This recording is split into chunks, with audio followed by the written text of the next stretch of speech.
Chun borrows a mountain of cash from the mafia, buys the most expensive ice creams, hires the most expensive contractor to build his safe house because only he knows that the apocalypse is coming, so there won't be any need to pay anyone back. Lujing Pedestrian Street, March 2nd, 2030. The place was unusually quiet, and inside a dim little room off the street, someone's voice cut through the silence, asking a kid if he had any idea what borrowing 5 million from him really meant. When the lights flicked on, the speaker revealed himself, Zhang Yang, the boss of the Dahai gang and the man behind the Luchong underground bank. The kid standing before him was clearly nervous. He kept insisting that he understood, that as long as brother Zhang was willing to lend, even high interest was fine. Behind Zhang, a row of bodyguards stood like carved statues, each one more intimidating than the last. Zhang Yang calmly named his terms. 4% interest, 5 million borrowed, 7 million due in half a year. He told the boy to write the IOU for 7 million and hand over collateral of equal value. Chun, the kid, hurriedly produced a document, the deed to his house. Zhang glanced at it and commented aloud that the place was old and only worth around 3 or 4 million at best. But in his mind, he was already laughing. A large flat over 140 square meters being used as collateral for a loan shark? A fat sheep had practically walked into his hands. Then he casually said that 5 million couldn't be lent out based solely on that house. The moment Chun heard that, he panicked, clasping his hands together as if praying. He begged not to lose the deal, saying 4 million would work too, that a fortune-telling master claimed his luck was soaring, and he'd surely earn several times the amount back. Zhang lowered the offer to 3.5 million, pretending it was the highest he could go. Inwardly, he sneered at how easily a young gambler could be hooked. Chan, however, reacted as if he'd just been saved from drowning, thanking Zhang with overwhelming enthusiasm and promising to repay him soon. Zhang then adjusted the final terms. Repay 4.9 million in 3 months, or the house would automatically belong to him. If Chen agreed,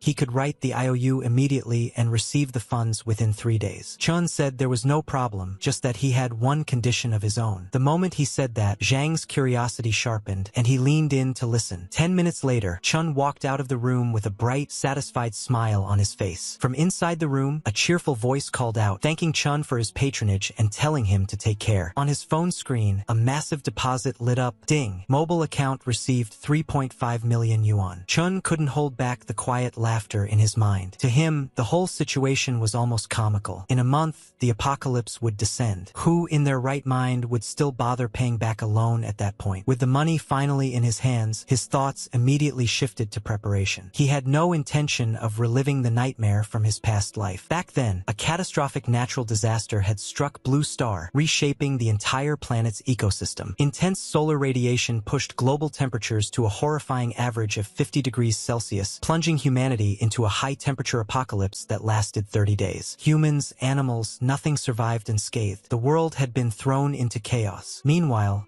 back in the underground bank, Zhang Yang was laughing to himself. To secure the money quickly, he'd even dared to raise the interest, and he felt no shame about it. In his eyes, gamblers hardly deserved a home. One of his men cautiously pointed out that Chen's house was worth over 4 million, yet they'd pushed it to 3.5, and Chen accepted instantly. Maybe it was a trap, but Zhang simply waved it off. He claimed he'd seen countless gamblers, people who would trade even their families for cash. What was a house to someone like that? He joked that the world was full of good people who paid extra interest without complaint. Chen, meanwhile, had his own private thoughts. He remembered all too vividly how he had once boasted, "You think you can scam me? I'm the man who borrowed from every loan shark in Luoyang in a single day. Interest rates? I laugh at them. Once the money's in my hands, don't even dream of getting it back." He knew exactly what was coming. After the apocalypse, the earth dried up, vegetation withered, creatures mutated, and society crumbled. Supplies became so scarce that people threw away whatever morals they had left just to secure a bit of food or water. Those who possessed resources were like kings. Even billionaires and celebrities ended up begging for a hot sausage or a sip of clean water. Those who failed to adapt were left to wander the dead streets until they met their miserable end. But this time was different. He had been reborn. He had foreknowledge. And before disaster arrived, there was still enough time. Time to prepare,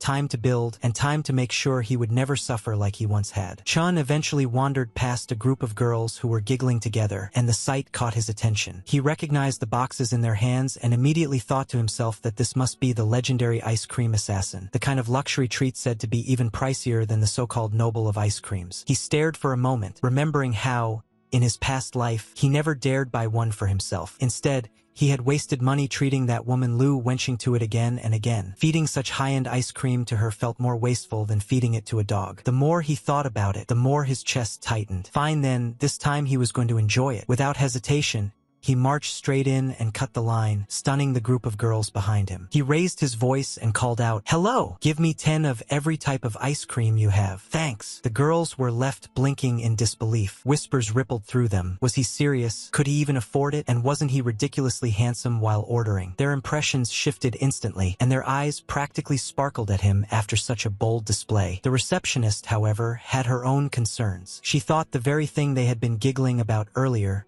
this ice cream assassin, wasn't cheap. And this handsome guy didn't look like someone from a wealthy family. She hesitantly asked again if he was serious, reminding him that 10 of each category would exceed 20,000 yuan. Chun simply kept a straight face. One of the girls clicked her tongue and mocked him outright, saying that with those shabby clothes, if he could really afford it, she would kowtow to him right there in public. Chun glanced at her calmly and asked whether she meant those words. She fired back, asking if he seriously expected her to kowtow to him and what level he thought he was to act so pretentious. Chen's smirk only widened. He told her he had tried to give her a way out, but she had insisted on jumping in herself. Now she was definitely kowtowing today. Even Jesus couldn't stop it. He declared that much with confidence. The girl sputtered in frustration, completely thrown off. Chun then turned back to the counter, still wearing that amused smirk, and told the staff to package all the ice cream by portion. He would take everything. He lifted his phone and showed the completed payment transaction. The receptionist nearly froze on the spot. After staring at the screen, she stammered that she needed to call the manager and asked him to wait a moment. The manager hurried out the moment he heard the commotion. Introducing himself as Fei Chi, he politely asked what Mr. Chin needed. Chun glanced around the store and casually told him to calculate the total cost of all the ice cream in the shop, adding that they didn't need to stay open for business today. Manager Fei froze for a second, then quickly checked his tablet. With a respectful bow, he asked Chun to wait a moment. Inside, however, his thoughts were spinning. Who exactly was this young master? With a single sentence, he had practically covered the store's entire monthly turnover. Despite the luxury prices, very few people actually bought these ice creams. Most customers only looked. When the calculations were done, Fei Chi reported that the items currently on display were worth about 70,000 yuan, and counting the inventory in storage, the total value reached around 1 million. Chun only smirked at the number. In his mind, it wasn't expensive at all. If the apocalypse was coming anyway, there was no harm in clearing out their entire inventory. Worst case, he could just stay home and eat ice cream during Doomsday. He told Manager Fei he would transfer a deposit of 300,000 yuan first, then instructed him to deliver all the ice cream in storage to the address he provided. Manager Fei promised to handle everything personally. Chun then turned to the group of stunned girls and generously told them to choose whatever ice cream they wanted. The entire shop was on him today. Chaos immediately broke out. The girls squealed, gushed, and practically sparkled with excitement. One shrieked that it was amazing. Another declared that he was insanely rich. Another sighed that the more she looked at him, the more handsome he seemed. But Chun had one more thing to settle. He glanced at the girl who had mocked him earlier and calmly reminded her that the offer didn't apply to her. He was still waiting for her kowtow. The color drained from her face. Embarrassed and flustered, she stammered before finally bending as low as she could, wishing she had never opened her mouth in the first place. When everything was settled, the sun dipped toward the horizon, marking what had turned out to be a rather beautiful day for Chun. He sat on a bench, enjoying one of his newly acquired ice creams. As expected from an assassin, the taste and texture were phenomenal. He then took out a certain item, one that allowed anything stored inside to remain in perfect condition forever. That meant fresh ice cream anytime he wanted. With such a treasure, he thought even celebrities and young models could be summoned with a snap of his fingers. The thought alone made him grin. He hadn't expected it, but even his ability had been reborn with him. In his past life, abilities had only begun awakening one after another after the apocalyptic disaster struck. The fact that his had surfaced early this time was something he couldn't fully explain, but he knew one thing for certain: it would become his greatest trump card from now on. He let out a quiet sigh, thinking about how many tasks still lay ahead of him. Just as he was gathering his thoughts, his phone suddenly rang. The ringtone lit up the screen with the words, "Ring ring, the little fairy is calling." The moment he saw it, a wave of unpleasant memories surged up. The caller ID couldn't have been more irritating: Lu Wenching. He clicked his tongue and muttered to himself that of all people, it had to be her. What rotten timing. He had been having such a good day. Chun picked up the phone while murmuring Lu Wenching's name. The moment he did, a wave of memories surged up, memories of how, after his parents passed away, she had appeared in his life like a savior. Back then, then, he had been foolish enough to believe she was his light, never realizing she had been eyeing nothing more than the small inheritance his parents left behind. He remembered how she used to lean close and relay what her mother supposedly said, that if he wanted to marry her, the fully paid apartment in the city center had to be put under her name, along with a bride price of 880,000 yuan. To him now, it was obvious she had been a bottomless pit, reaching out again and again until his savings were drained. She always justified it by claiming it was all for their little family, and even encouraged him to sell his family's old house, saying it was outdated anyway. Eventually, she had even pushed to sell the ancestral home passed down for generations just to secure that luxury apartment she wanted. He recalled a moment later in their relationship when he had been shoved to the ground while she introduced him to a so-called young master, saying he was the person she had mentioned, the one who supposedly met the requirements for special materials. That was the instant he finally understood the truth. During the apocalypse,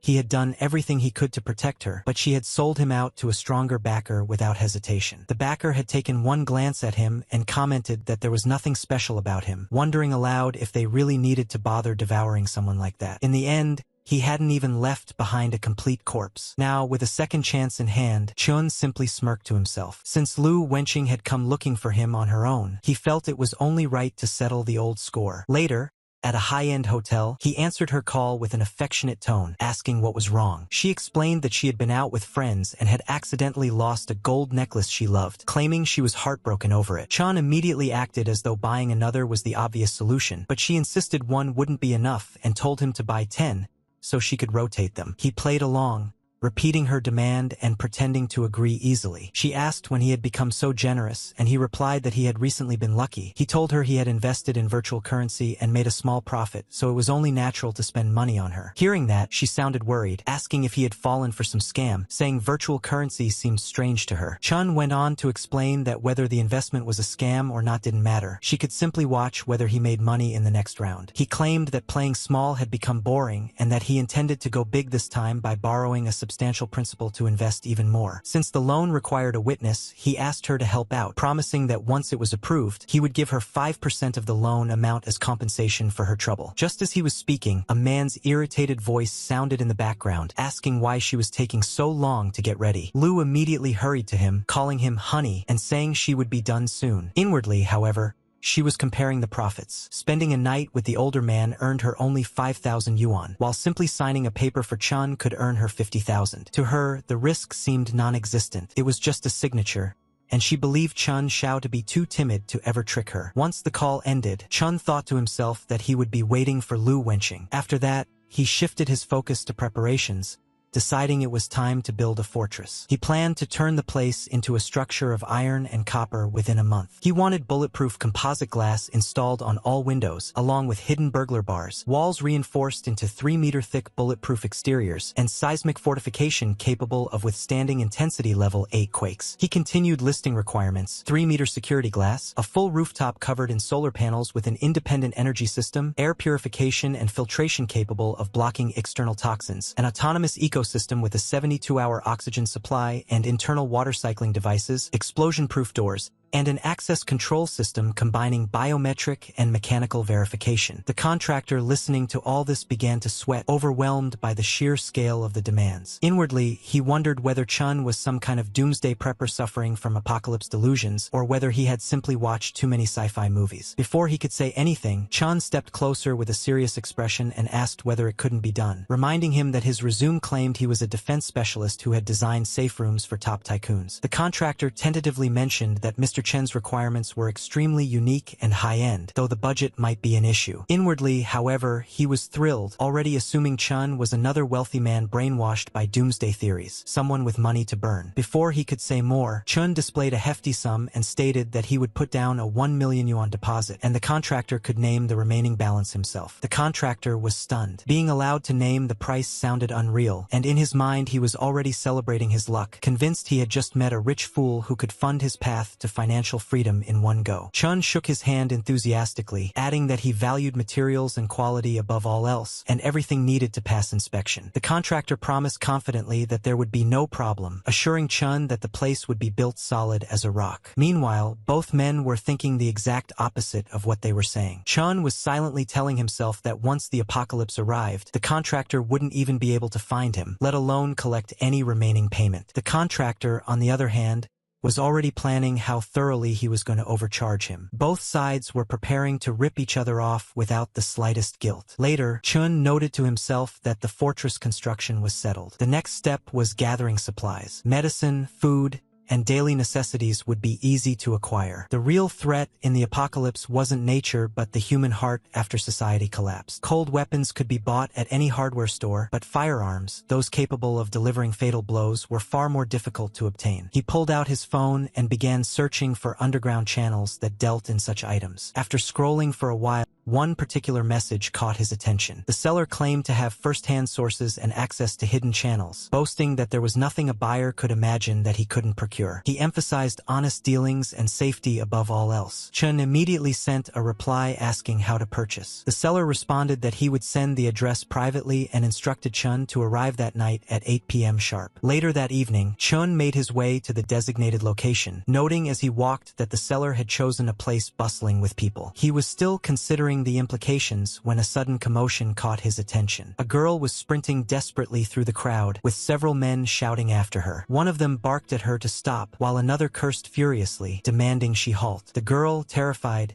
kept running. A moment later, she darted behind Chun as if seeking shelter. The pursuers grew even more agitated, one yelling that she should keep running if she dared, and another snarling that she must be tired of living to cheat someone in his territory. The girl pleaded for help, her voice trembling. Chun had originally intended to focus on his own plans for the night, but the moment he heard her voice and saw her face clearly, he froze. It was Lu Wenqing. He couldn't understand how she had ended up in a place like this. The sight left him momentarily stunned, unable to believe what he was seeing. One of the men managed to grab the girl and warn Chun not to come any closer. The girl was crying uncontrollably, and Chan, surprised, realized he recognized her. It was Li Yuyu, the top student goddess from his middle school days, the girl admired by countless boys. He couldn't understand how someone like her had ended up in such a situation. While he tried to process it, one of the thugs demanded that she hand over the money and said she shouldn't even think about leaving otherwise. She kept crying as more of the men gathered behind their leader, clearly waiting their turn. One of them suggested they stop wasting time. If she couldn't repay the money, she could pay in other ways instead, laughing crudely. Chen's expression darkened, and he ordered them to let her go. The thugs finally turned their attention to him. Their grip on the girl didn't loosen, and one of them, angrier than the rest, stepped forward with clenched fists, demanding to know where this reckless kid had come from. He mocked Chun for trying to play the hero and threatened to cripple him first. The moment he swung, Chun easily avoided the punch, grabbed the man's arm, and twisted it until the thug cried out in pain. Then, with a single strike to the face, Chun sent him flying. Dust and smoke rose around them as Chun stood there, unfazed. Inwardly, he noted with surprise that the strange system assisting him was something he had never possessed in his previous life. Li Yuyu also recognized him, calling out his name in disbelief. But the man still restraining her tightened his hold and warned Chun not to move or he would kill her. Before the threat even finished leaving his mouth, Chun hurled a stone straight at the man's forehead, knocking him backward. The remaining thugs hesitated, suddenly intimidated. A moment later, another young man rushed into the scene, scolding them loudly for ganging up on a girl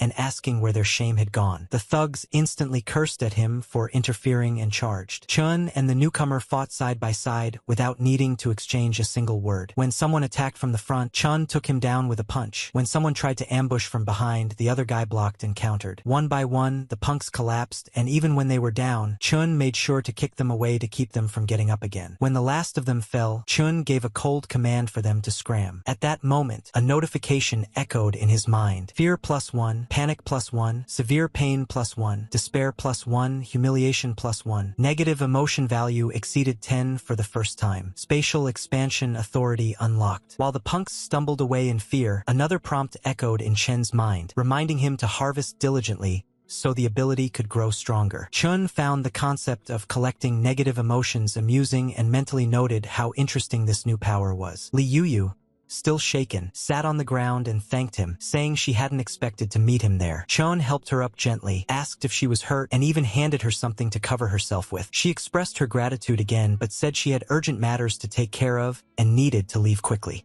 Chun simply reminded her to be careful. The young man who had rushed in earlier approached him enthusiastically, praising his hero saving the beauty moment and introducing himself as Mukong. When Chen heard the name, he realized fate had saved him some trouble. Mukong was exactly the person he had arranged to meet. Mukong was surprised and called it destiny, then excitedly struck a pose and said, "Sky King covers Earth Tiger." Chun responded by calling him a fool. Mukong froze, completely thrown off. A series of notifications immediately appeared in Chen's mind: dumbfounded +1, dazed +1, awkwardness +1. Chun cleared his throat and tried to ease the moment by responding with another nonsense phrase, saying he meant it as a joke to lighten the mood. He even mimicked the silly pose to reduce Mukong's embarrassment. Mukong burst out laughing, calling Chen unbelievable, and then motioned for him to follow. They moved into a secluded area where Mukong opened a box filled with firearms. He explained that they were Russian-made, durable and reliable, but warned that they didn't come with many bullets, so Chun would need to use them wisely. Since Chun seemed skilled and interesting, Mukong offered him a friendship price, saying it was his way of forming a connection. Chun accepted and thanked him. Mukong added that Chen's movements suggested he was an expert, and if there were no further questions, they could finalize the deal. But before he could finish, Chun casually asked whether the gun came with a silencer, whether there was a warranty card, and if Mukong could throw in an extra box of bullets. Mukong was speechless. Internally, he wondered if Chun even understood what a friendship price meant. Items like these usually sparked bidding wars on the black market, often selling for twice the cost, and this guy was asking for warranties and freebies as if he were buying home appliances. Mukong felt himself grow more and more frustrated, thinking Chun might as well just rob him. A new notification flickered through Chen's mind, noting the spike in negative emotions: shock +1, heartache +1, speechless +1. Seeing Mukong's face twist in pain, Chun quickly told him not to worry about it. If the extras weren't possible, he said they could forget it. He added that they would just follow the price already agreed on, and that he would transfer the money immediately. Inwardly, Chun marked the deal as complete. He now had supplies, weapons, and the beginnings of a fortress. Only one final piece remained. Later that night, inside an extravagant hotel suite, a woman in a red dress stood by the window, bathed in moonlight. When she turned, Chun wrapped an arm around her and complained that she had taken too long and kept him waiting on sore legs. Lu Wenqing asked whether the thing he mentioned was truly risk-free. Chun reassured her sweetly, claiming it was only a formality,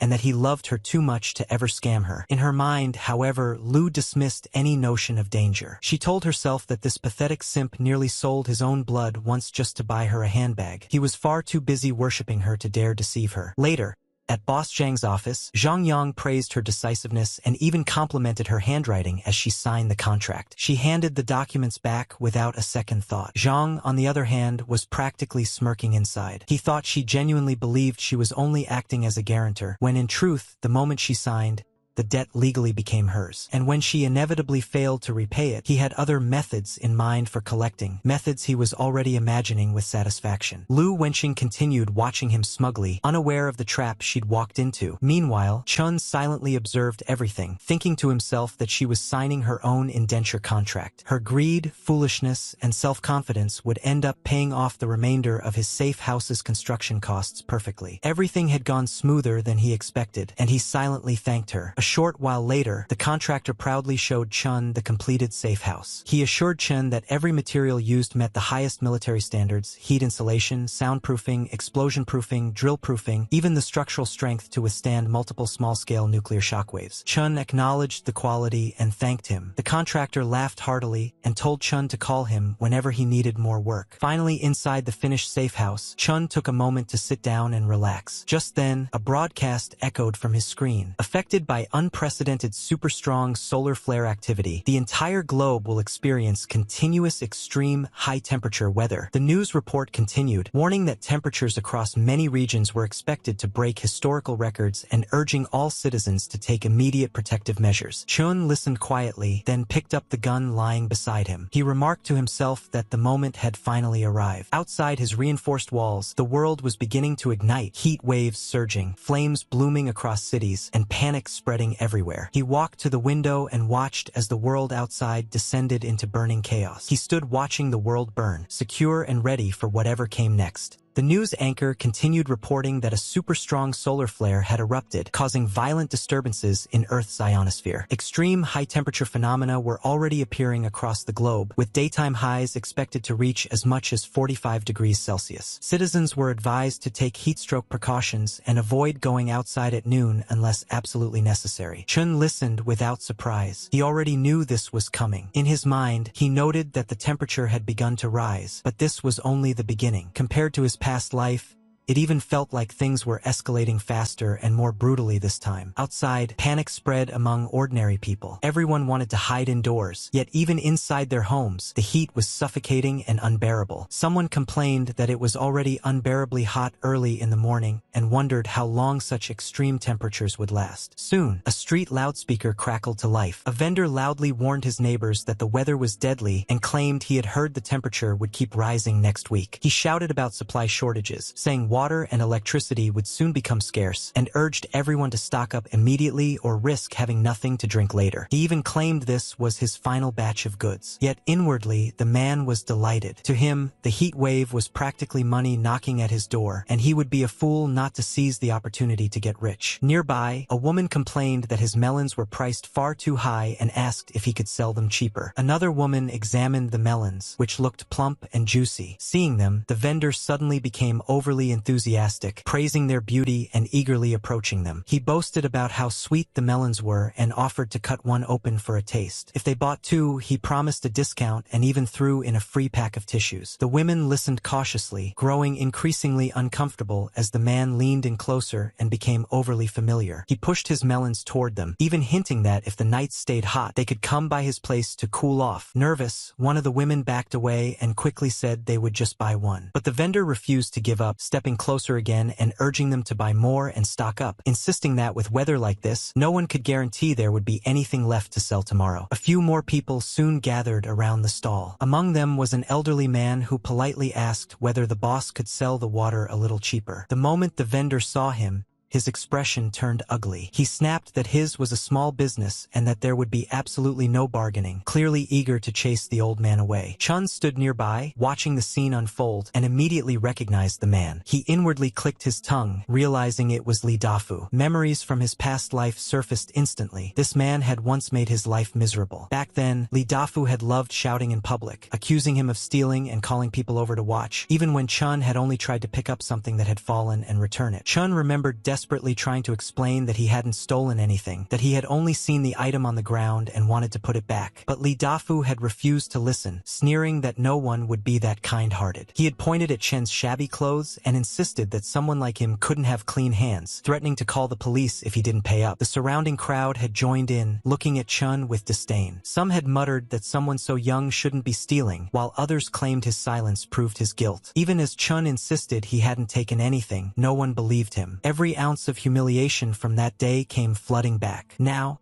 standing here again, Chen's gaze fell on a bag of potato chips marked with a manager's recommendation tag. He picked it up, thinking he might as well eat some. Then, with deliberate calm, he asked Li Dafu whether the chips were made of gold or capable of preventing heatstroke, questioning why they were being sold at such an outrageous price. Li Dafu turned sharply to glare at him. At the same time, a notification appeared in Chen's mind, noting a surge of negative emotion. Disdain +3. The vendor immediately snatched the chips back and shouted at Chun to get lost if he couldn't afford them, demanding to know whether he could compensate them if he damaged the goods. Another notification followed, irritation +6. Chun merely smiled faintly and remarked that Li Dafu was holding on to so many treasures that he wondered whether the man could even sleep at night, suggesting he should be careful. After all, things had a way of getting stolen. Boss Li suddenly felt as if he'd been cursed and flew into a rage, demanding to know who Chun was trying to hex. He threatened to beat him up, sneering that the heat must have fried his brain. Chun, however, calmly told him to settle down and casually asked whether he'd been suffering lately from insomnia, vivid dreams, weakness,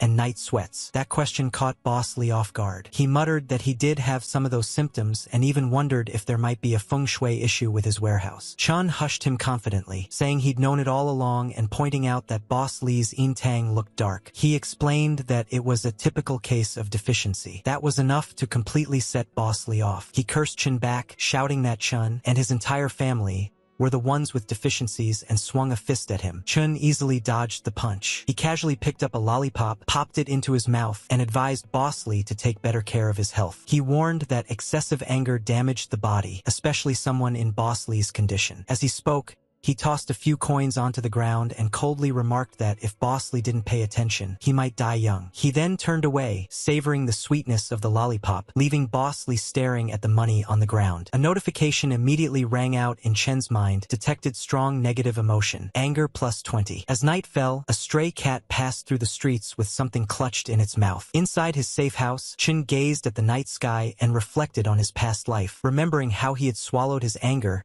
and allowed others to trample him. This time, he intended to reclaim everything with interest. He then recalled that he had unlocked spatial expansion earlier, and the emotions Li Dafu had just provided were perfectly sufficient to use it. A notification followed, consumed negative emotion, 20. Storage space expanded to 200 cubic meters. An unseen aura enveloped Chun, and for a brief moment, it felt as though his hand brushed against a doorway leading into another dimension. When dawn arrived, the heat was already overwhelming. Even sparrows struggled under the rising temperature. On the street below, Boss Lee returned to his stall and froze. Wherever he looked, there was only one thing waiting for him: nothing. Stunned, he shouted in disbelief, demanding to know where all his goods had gone and who could have done this. From the safety of his fortified home, Chun calmly sipped his soda as another notification appeared, negative emotion plus 66. The drink tasted great, but he knew this was only the beginning. Much more was yet to come. Boss Lee completely lost it. He ran around his store in a panic, shouting and cursing, demanding to know who had stolen his goods. He collapsed to the ground, almost crying, unable to accept what had happened. To him, this was worse than the apocalypse itself. The end of the world didn't scare him nearly as much as losing all his stock overnight. The people nearby started whispering among themselves. One person wondered aloud whether Boss Lee had staged everything himself just to jack up prices. Another worried about how they were supposed to survive if even the supermarket was empty. An old woman claimed she had seen a dark shadow drifting through the area last night, and someone else immediately questioned her, asking if she was sure. Boss Lee, however, refused to believe any of it. He shouted that it was impossible, that there was no such thing as ghosts. But even as he yelled, notifications silently stacked up in Chen's mind. Strong negative emotion detected. Anger plus 12, fear plus 3, suspicion plus 4. Chan stood nearby, watching everything unfold like a spectator at a show. He casually ate his snacks, finding that snacks tasted especially good when paired with other people's suffering. With a faint smile, he commented to himself that Li Dafu's emotional output was impressively stable. As he reached into the bag again, he deliberately let the packaging show. The moment Boss Lee saw it, his eyes nearly popped out of their sockets. He screamed that those were his goods and charged forward like a madman. Chun calmly raised the bag and asked whether the chips were made of gold or somehow able to prevent heatstroke, since they were being sold at such an outrageous price. Boss Lee immediately recognized him and roared in fury. Chun continued casually, asking if Boss Lee could really sleep peacefully while hoarding so many treasures, warning him to be careful or thieves might target him. Boss Lee finally snapped, grabbing at Chan and demanding to know where he got the chips, accusing him of theft while shaking with rage. Chun took a step back, pretending to be startled, and calmly reminded him that accusations required evidence. He even pointed out how strange it was that the entire supermarket was empty now, not even a single snack left behind. Then, with an almost innocent tone, he offered the half-eaten bag in his hand, asking if Boss Lee would like it. Boss Lee stood there trembling, his face pale with fury and disbelief, completely at a loss for words. Boss Lee exploded in anger, shouting that Chun had cursed him and that now all his goods were gone. He accused Chun of being the thief and demanded an explanation. In his mind, even if Chun hadn't actually stolen anything, he could still squeeze something out of him to make up for the loss. At the very least, he could use him as a scapegoat. Another notification quietly appeared in Chen's vision. Strong negative emotion detected. Anger plus 18. Chun, however, remained calm. He casually pointed out that other stores also sold the same chips and asked why Boss Lee was so sure it had to be him. He reminded everyone that the shelves were already empty when he arrived. If anyone wanted proof, they could check the surveillance or search his place. He even added that if they found any of Boss Lee's goods there, he would compensate tenfold. That sentence immediately made the surrounding onlookers murmur. Some pointed out that other shops also sold the same brand. Others recalled that Boss Lee had been complaining about prices only the day before. before. The atmosphere quickly shifted. Boss Lee felt his scalp tingle. Something wasn't right. How had this kid suddenly turned the situation around so cleanly? Before he could think further, Chun calmly added that if nothing was found, then the generator sitting behind the shop would belong to him as compensation. Furious and cornered, Boss Lee agreed on the spot, convinced that Chun was bluffing. He grabbed Chun and dragged him along, declaring that once the truth came out, he would see how smug Chun still felt. When they reached Chen's residence, the crowd gasped. The moment the door opened, they were greeted by a scene completely beyond expectations. The interior looked nothing like a normal home. Everything was neat, fortified, and shockingly well stocked. Expensive equipment lined the walls, sealed supplies were stacked neatly, and even large energy units were visible. Whispers broke out immediately. So he was hiding this much wealth? When did he become this rich? This looks like a fortress. Even Boss Lee froze in place. His eyes widened as he stared at the interior, disbelief washing over his face. This wasn't a home, it was a bunker. Chun turned to him calmly and asked if he was done searching, even offering to let him pry up the floorboards if he wished. Boss Lee's confidence completely collapsed. His face turned pale,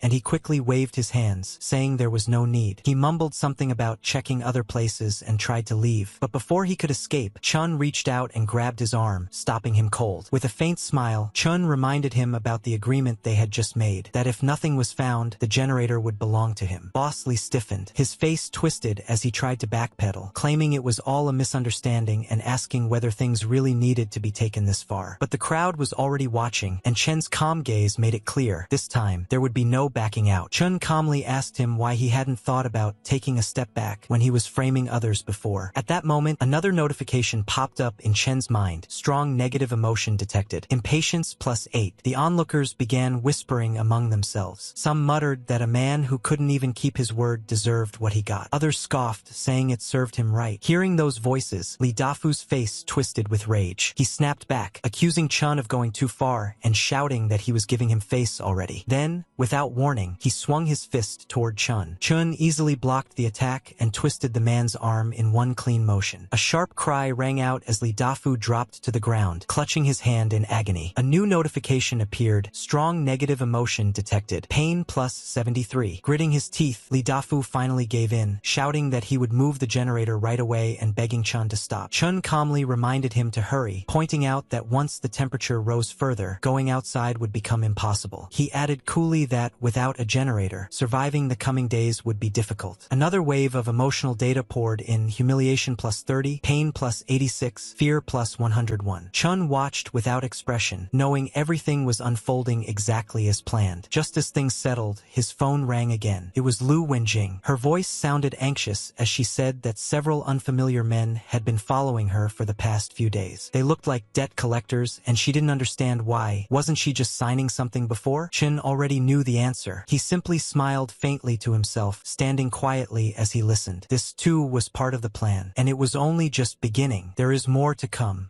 The bad girl demanded to know why people from the Dahai gang were looking for her and asked if Chun had lied to her. She sounded angry and suspicious. Chun replied calmly, telling her not to overthink it. He said he had done so much for her and poured his heart out, so how could he possibly lie? Hearing her doubt him made him sound hurt, at least on the surface. Inside, however, he was thinking that those Dahai gang idiots were even more impatient than he expected. He then asked her if the people following her knew where she lived and what exactly they had said. The bad girl told him they didn't know her address yet, and that she had taken side roads to shake them off. She warned him not to play tricks on her and demanded to know what was really going on. Chun reassured her, saying she was overthinking things and that she probably mistook someone else for them. As he spoke, he deliberately let her see the food and supplies around him. The moment she noticed them, her eyes widened in disbelief. She couldn't help asking how he still had so much. Chin didn't explain. He wanted her to see it for herself. He casually told her that he had more than just that. Inside, the bad girl was shocked. With the heat growing worse by the day and supplies becoming scarce, only the rich could afford this kind of food. She started wondering where he had gotten it all. Could it be that he had really struck it big? Chun calmly took a sip of his drink and commented on how good it tasted in this weather. Then he casually ate some premium food right in front of her. When she saw the salmon, her eyes lit up. She couldn't hide her desire and admitted she really wanted some. Chun asked gently whether she had enough to eat where she was staying. She replied that she was scared living alone, saying she constantly felt felt like someone was watching her. Her voice sounded weak and pitiful, but deep down she was carefully calculating her next move. She then suggested that she could stay with him for a few days, hinting that she could keep him company. Her tone was soft and tempting. Before he could respond,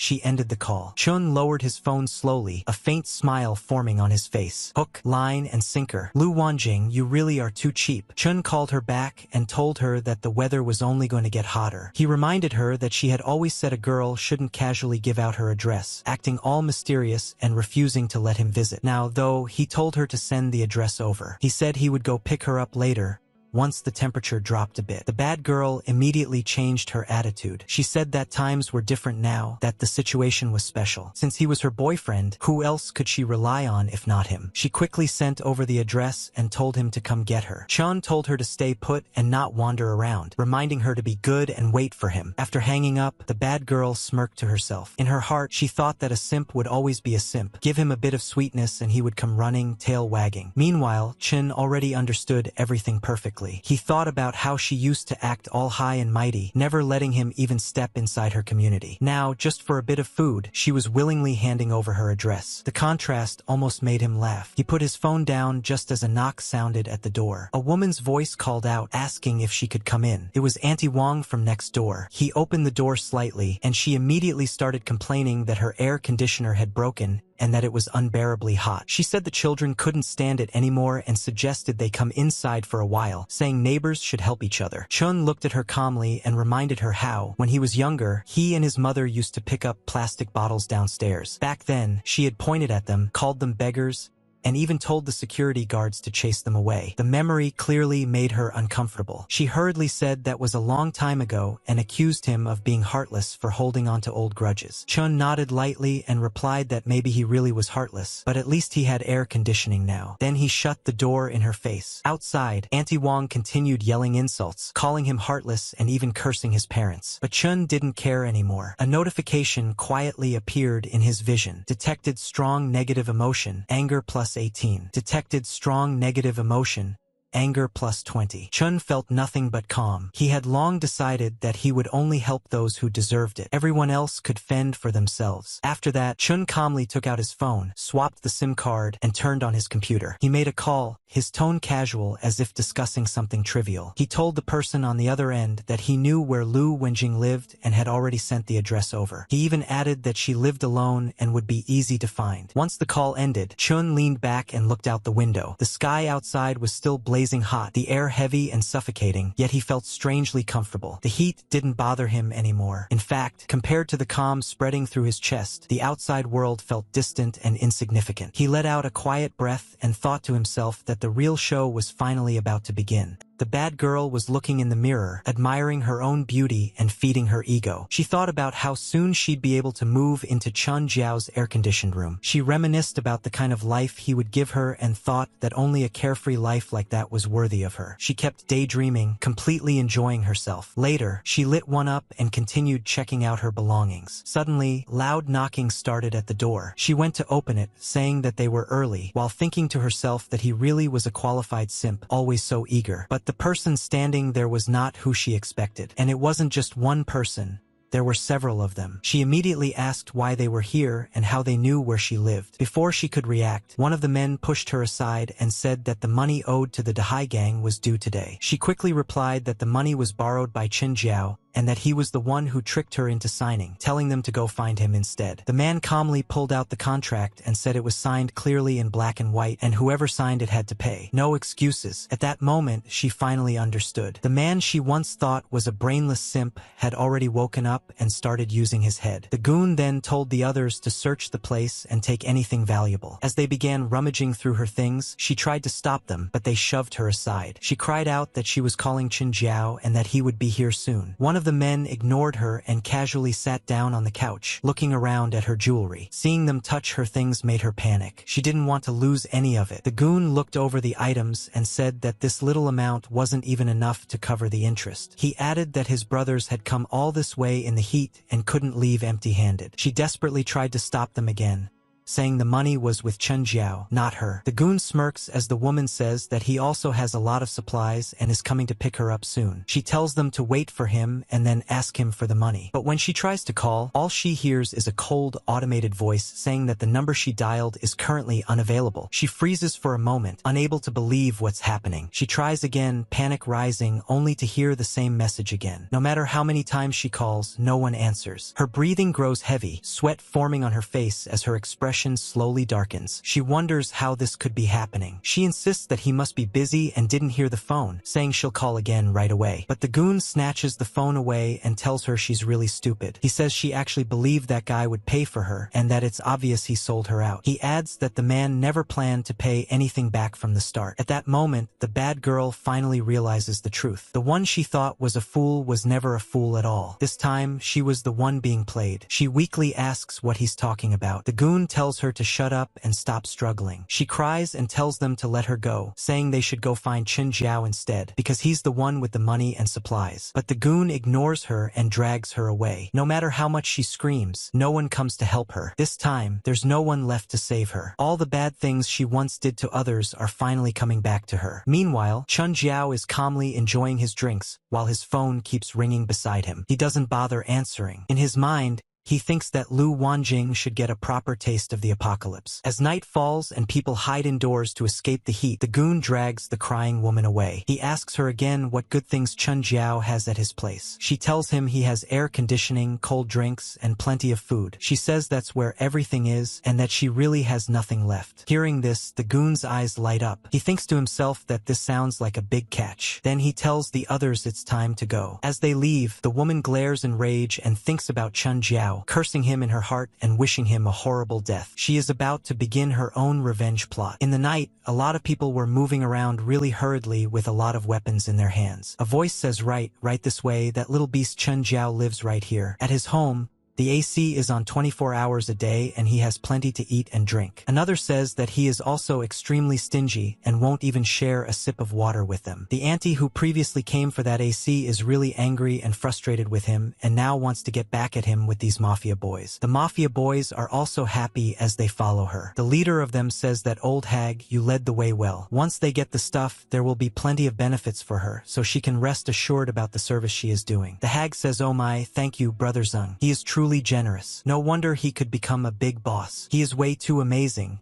and no one can be above him. As she is saying this, in her mind she thinks about how that Chen guy is going to get it really bad. She feels extremely happy and is even praying for it to happen. She imagines Chen crying and begging, saying that big brother, spare his life. He admits Auntie Wang was wrong and says that from now on, her home is his home and she can live wherever she wants. Auntie Wang, thinking about all of this, sneers inwardly and thinks that she wants to see how arrogant he can be this time. They keep moving forward toward a road. Zong says this kid definitely has something going on. Even from outside, they can see the way the place is built is extremely crazy. It almost feels like this guy knows the future. One of the goons gets really excited and says, Brother Zong, watch him kick the door down. He promises Zong is going to enjoy it and tells everyone to just watch. However, as he rushes forward in excitement, he steps on a spot that suddenly triggers a trap. He gets zapped really hard, as if Zeus himself struck him with lightning. While being electrocuted, he cries out in pain, yelling out over and over again. Zong, standing behind him,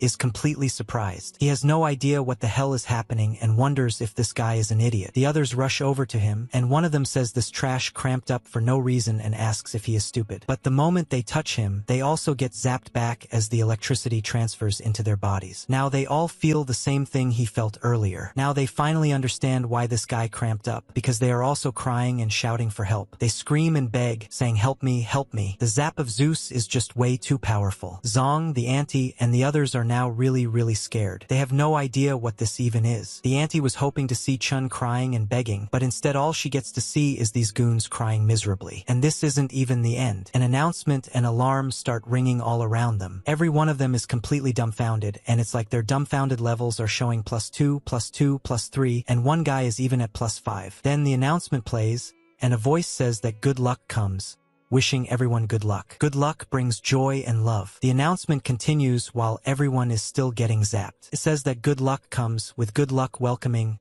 good luck thriving, and reaching the 4 Cs. It repeats again and again as a chant. The electricity keeps rising as this announcement, prayer, and poem keeps getting sung. The guys keep crying and yelling about electricity. At this moment, Zong finally understands what's going on and immediately steps back. He now knows why this craziness is happening. Suddenly, a notification appears showing detected intense negative emotion shock plus 45, detected intense negative emotion panic plus 36, and detected intense negative emotion speechlessness plus 22. Chun is comfortably enjoying his cozy environment, watching all of this unfold on a screen. He casually says that their luck really isn't bad, since they managed to step right onto the protective electric grid with 1 foot. Zong immediately shouts back and tells Chun to stop talking nonsense. He says that paying back debts is a matter of principle, and if Chun returns the money, they'll call it even. He has already recognized Chen's voice. Then the auntie chimes in and agrees, saying that Chun has money to renovate but no money to pay his debts, and she questions how his parents even raised him. The hag still can't calm down at all and mutters that this one needs some special electricity. Chan, meanwhile, is leisurely eating his ice cream, watching everything while resting his foot on the table near the keyboard. He calmly tells brother Zhang that the market price of his apartment is 4 million, which is more than enough to offset the 3.5 million debt. Then he continues through the speaker, saying that as for Lu Wenqing's debt, they should go find her instead, because it has nothing to do with him. After hearing this, Zong is extremely furious. In his mind, he thinks that right now supplies are king and everything else is nonsense. At the same time, Chen's voice comes through, and he says brother Zhang should understand that a wise man submits to circumstances. He says that while he is in a good mood, they should part on good terms. He warns that if they keep looking for trouble, he won't be this polite anymore. After saying that, he presses the red button. The electricity instantly increases, and the goons start crying and screaming. They shout that it hurts, that they can't hold on anymore, and beg their boss for help. They are clearly suffering badly. Then the notification pops up, saying detected intense negative emotion pain plus 63, and detected intense negative emotion despair plus 77. Zong is truly scared now. He has no idea what kind of thing he has run into, so he chooses to retreat. While running away, he shouts that Chun Xiao should just wait, because the Dahai gang won't let him off, even though they are fleeing like cowards. Another notification appears, saying detected intense negative emotion anger plus 78. As the gang escapes, the auntie becomes the next target. She is terrified and left all alone, standing there and staring at the apartment. The surroundings turn red as the environment grows more intense, and she has no idea what to do next. Her dream of seeing Chun Xiao beg and cry remains just a dream. As the temperature rises to 52 degrees Celsius, the whole area becomes deserted. No one wants to go outside anymore. For Chun, however, everything inside is cool and refreshing. He is enjoying life even more than before and casually watches TV. On the screen, the news anchor says that recently, cases of death from heat stroke have appeared in many places, and citizens are advised to avoid going out as much as possible. Suddenly, his phone vibrates with notifications. When Chun checks it, he sees Auntie Wang going crazy in the comments, accusing him of not being human and saying that he has food, drinks, and AC while just watching the elderly and children die from the heat. Another comment from a shopkeeper boss calls him selfish and says he isn't fit to be a neighbor. Another says that in extraordinary times, resources must be shared, otherwise he is a murderer. Another claims they are about to die from the heat and asks if he has no shame. Yet another demands that Chun Xiao come out and give everyone an explanation. Chun calmly drinks his cold beverage and keeps swiping through the notifications. Then another system notification appears, saying detected intense negative emotion jealousy plus 99, detected intense negative emotion anger plus 101, and total negative emotion value has exceeded 1,000 and rewards are being calculated. Looking at this, maybe Chun could start thinking after getting these rewards about how he could even post a proposal in the group chat. He could suggest that anyone who teaches the old hag lady a lesson and that evil supermarket guy would get food and water for 2 days. It would be the same strategy they are trying to use now, but he believes it would work extremely well. Best of all, it would be fair punishment. If he really expands on this, he could control everyone. After that, maybe he could even share a little. In that case, sharing would actually be a great thing. Standing in front of his supplies, he takes out his phone and snaps quite a lot of pictures of all the crazy and amazing items piled up there. Then he posts them in the group chat and says that yes, his stockpile is indeed quite large, and if anyone wants some, they can sign up. Immediately, a lady replies and says she is signing up and begs him to share a little. The hag also speaks up and says little Chun should send some food over to Auntie because her legs aren't good. The shopkeeper boss demands that Chun bring him 2 cases of water first. Someone else quickly adds a sign up +1. But things aren't going to be that easy. Chun replies and says that everyone should understand he isn't running a charity. If they want anything, they need to exchange something of equal value. Otherwise, there's no deal, and he refuses freeloaders. As soon as this message appears, the shopkeeper boss explodes and calls Chun a little brat, saying he's selfish and should hurry up and share the supplies if he still wants to be considered a good neighbor. The hag also jumps in, telling everyone to look at Chen's true colors and accusing him of refusing to save people who are dying. She curses him, saying he'll get his karma sooner or later and that she wants to see it happen. Another guy threatens Chun, saying that if they starve to death, he shouldn't think he'll have it easy either. Chun doesn't care at all. He simply puts his phone aside, completely unimpressed. He can't believe how useless these people are. Just then, a new notification appears, saying negative emotion value has reached 3000. It announces a skill upgrade called Special Cut Beginner Level. The effect is described as creating a microscopic rift in the air that cuts any object it touches within a 3-meter range. Chun finds this extremely interesting. He starts thinking more deeply about this so-called special cut. Spotting an apple nearby, he immediately tries it out. In an instant,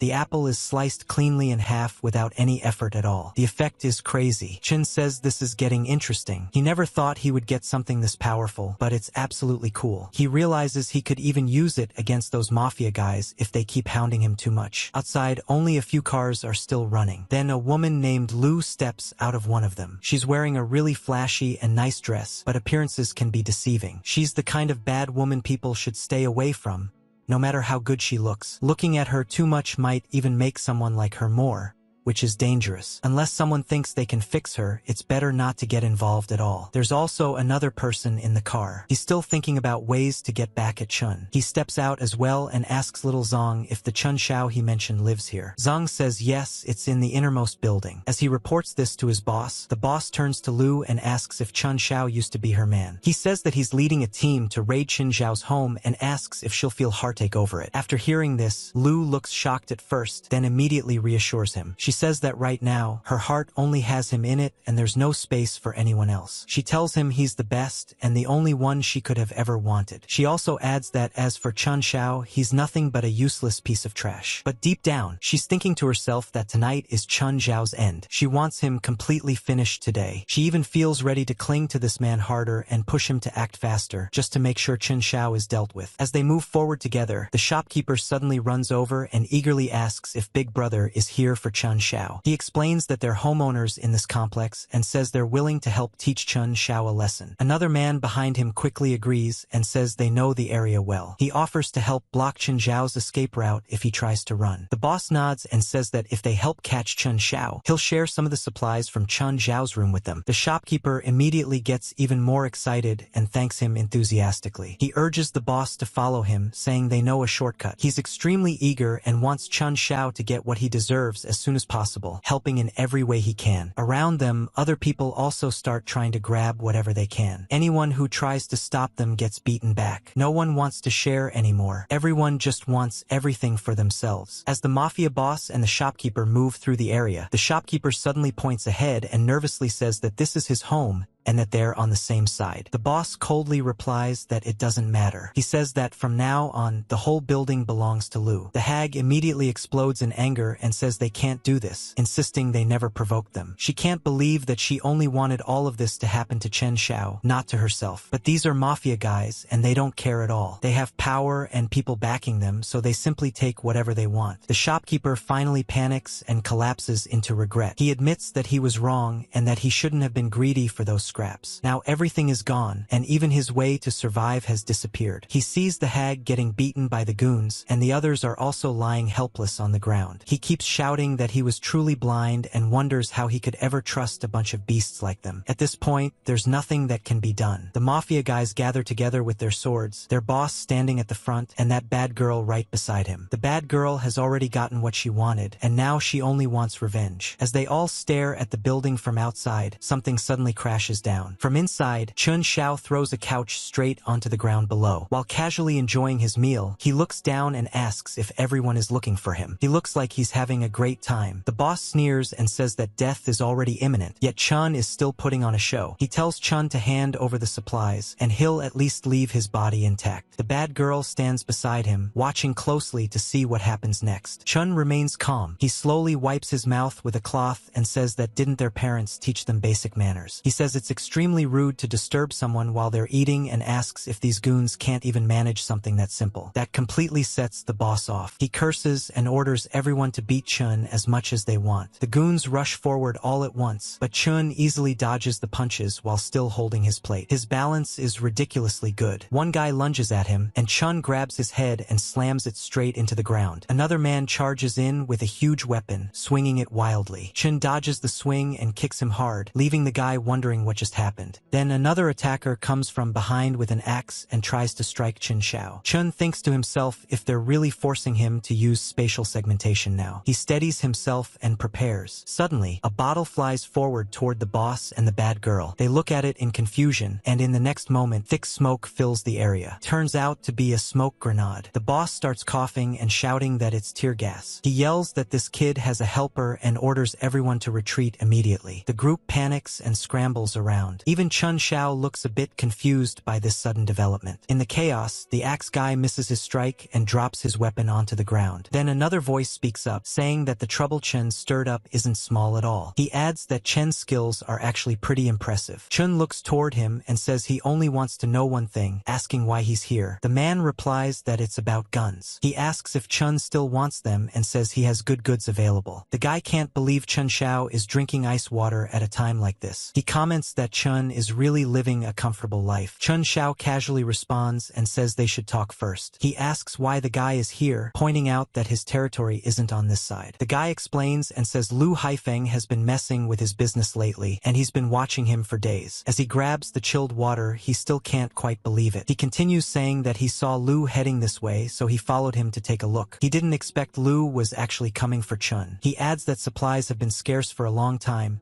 yet Chun has such a big stockpile, and that kind of thing can't be done without special channels. Chun asks what exactly he's trying to say. The guy quickly clarifies that he's not trying to pry. He says Lu Haifeng has recently stockpiled a large amount of purified water, and he wants to cooperate with Chun to get that water. He explains that he's very familiar with the layout of Lu's underground business. Chun would find a way to get the water, then they would store it here first, and after that he would handle selling it. Chun thinks about it and realizes that as the temperature keeps rising, water really is hard currency now. He agrees that cooperation is fine, but says the profit split will be 9-1, with him taking 9 and the other guy taking 1. The guy reacts immediately and complains that a 9-1 split is basically robbery. At the same time, a notification pops up saying detected strong negative emotion shock plus 40. Chun calmly replies that if he's not willing, then there's nothing to talk about. The guy suddenly panics and quickly softens his stance. He suggests an 8-2 split instead and asks if that's acceptable, saying he still needs to eat too. In his mind, he thinks this guy is too calm and must have some kind of trump card. He knows that aside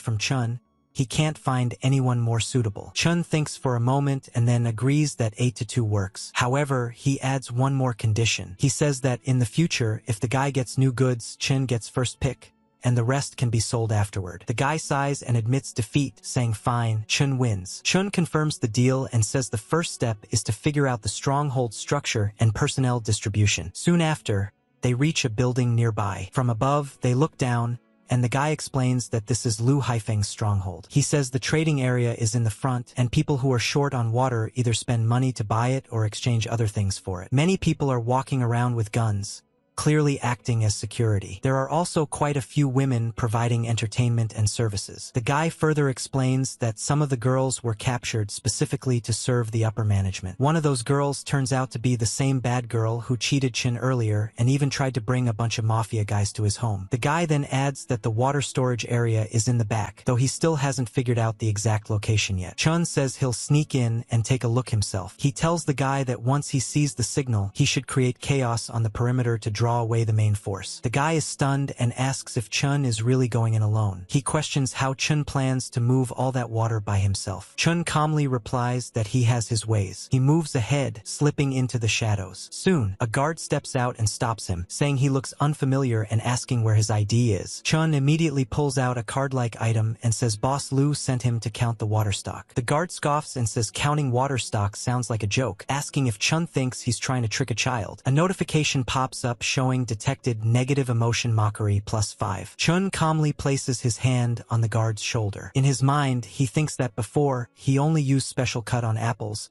but today he'll cut something different. He instantly activates the skill. The guard's eyes widen in shock, but he doesn't even get a chance to react before he's taken out. A notification appears saying detected strong negative emotion horror +50 and pain +50. As the guard collapses, another man nearby starts firing. Chun dodges the shots and sends a special cut straight at the shooter, taking him down as well. Another notification pops up, showing detected strong negative emotion fear +100 and despair +100. Gunshots echo through the area, and more guards rush over, shouting that someone has sneaked in and telling each other to move fast. Heavy weapons come out, and one guy is even carrying a rocket launcher. Chun quickly hides in a corner. As the guards rush past in different directions, he thinks he's safe for the moment. Suddenly, a hand grabs him from behind. Chun Shao stiffens and realizes someone has caught him. When he looks back, he sees guards still swarming the area, searching everywhere. But the hand holding him belongs to a woman. She quietly tells him to stay quiet. She pulls him into a secluded spot. Once they're hidden, Chun asks why she's here. The woman says she was captured and asks if he was captured too. Chun doesn't answer directly. Instead, he asks if she knows where the water stockpile is. The lady says that they made her do cleaning work, and during that time she already figured out the layout. She tells Chun she can take him there. She looks around carefully, and suddenly a bucket falls in front of several soldiers. The soldiers immediately raise their guns and shout that someone is over there, telling everyone to move quickly. As they rush off,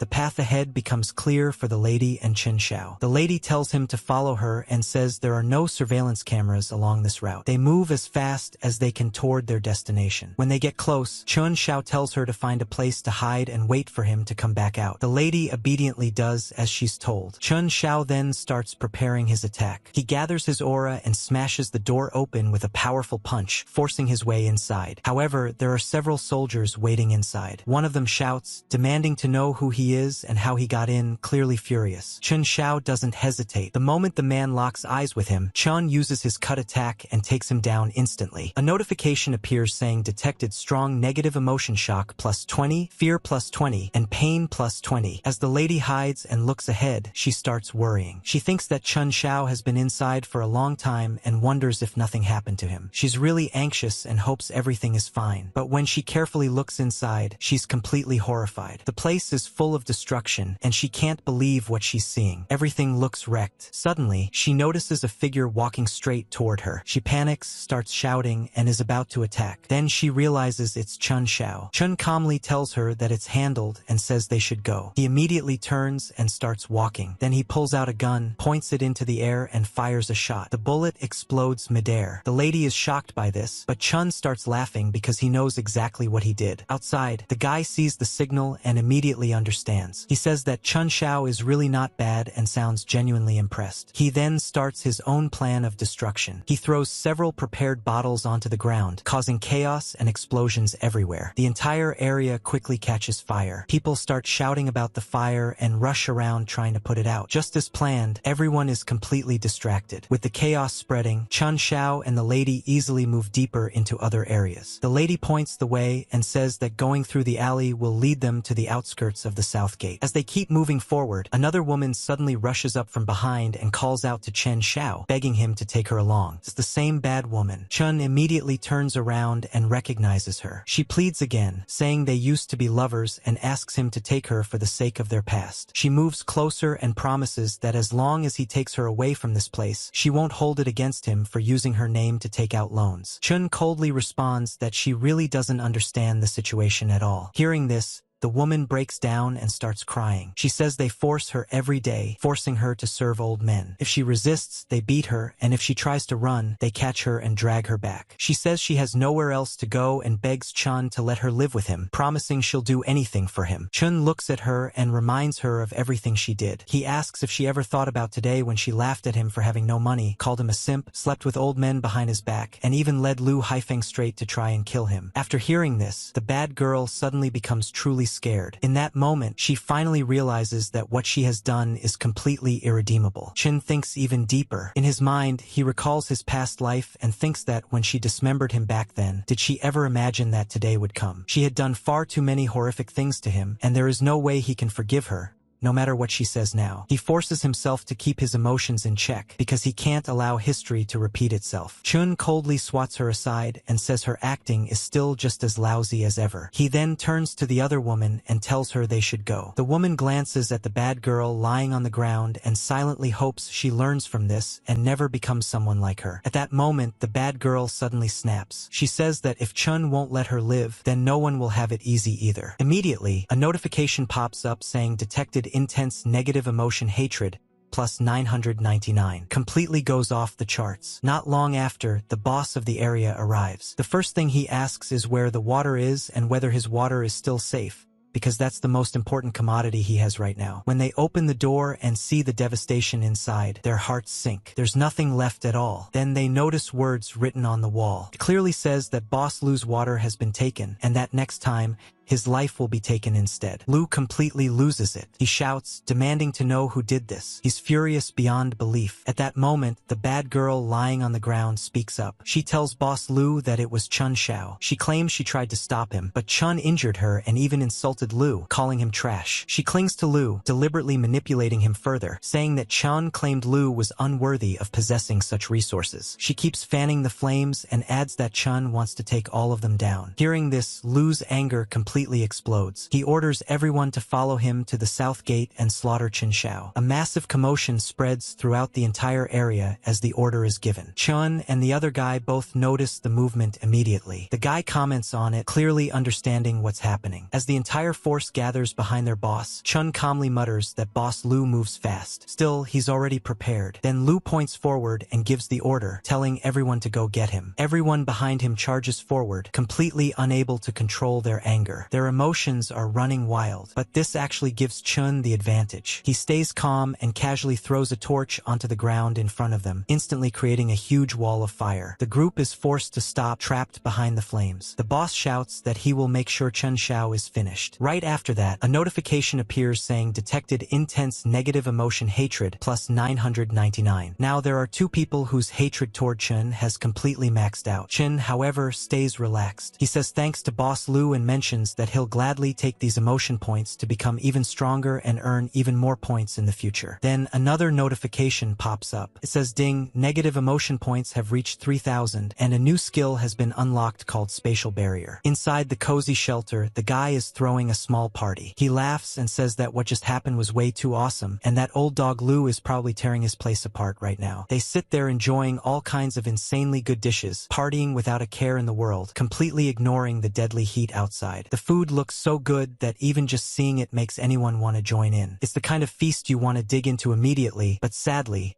unless there's real food in front of you, you can only imagine it. Still, the story goes on. After seeing all this, the lady sincerely thanks Chun Xiao. She says that if it weren't for him, she doesn't know how much longer she would have been trapped in that hellhole. She's extremely grateful and feels ready to do anything for him. She even offers to cook for him, saying she can make all kinds of food. She just wants to make him happy, because she knows guys like good home-cooked meals. Chan smiles and tells her they're old classmates, so there's no need to be so polite. He understands her gratitude, but he also wants her to relax, feel safe, and just take it easy here. The lady insists that it's not just politeness. She says he made her feel that there are still people in this world worth trusting. The guy then chimes in, saying that whole hero saving the beauty move was pretty impressive too. He jokingly asks Chun to give him the details, wanting to know exactly how he pulled it off. He can't believe Chun emptied an entire reservoir by himself and wonders if it's some kind of crazy magic. For a moment, the room falls into silence. Chun simply says that he has his ways and tells the guy he should focus on figuring out how to safely sell that much water instead. Hearing this, the guy freezes for a second, realizing Chun is right. Selling that amount of water without people noticing where it came from won't be easy at all. Chun then casually asks the lady about her life after junior high, mentioning that he never really heard any news about her after graduation. The lady hesitates, then explains that after graduation, her family ran into serious trouble. She says her parents went missing at the same time. As she talks, the memories overwhelm her, and she starts to panic again. Still,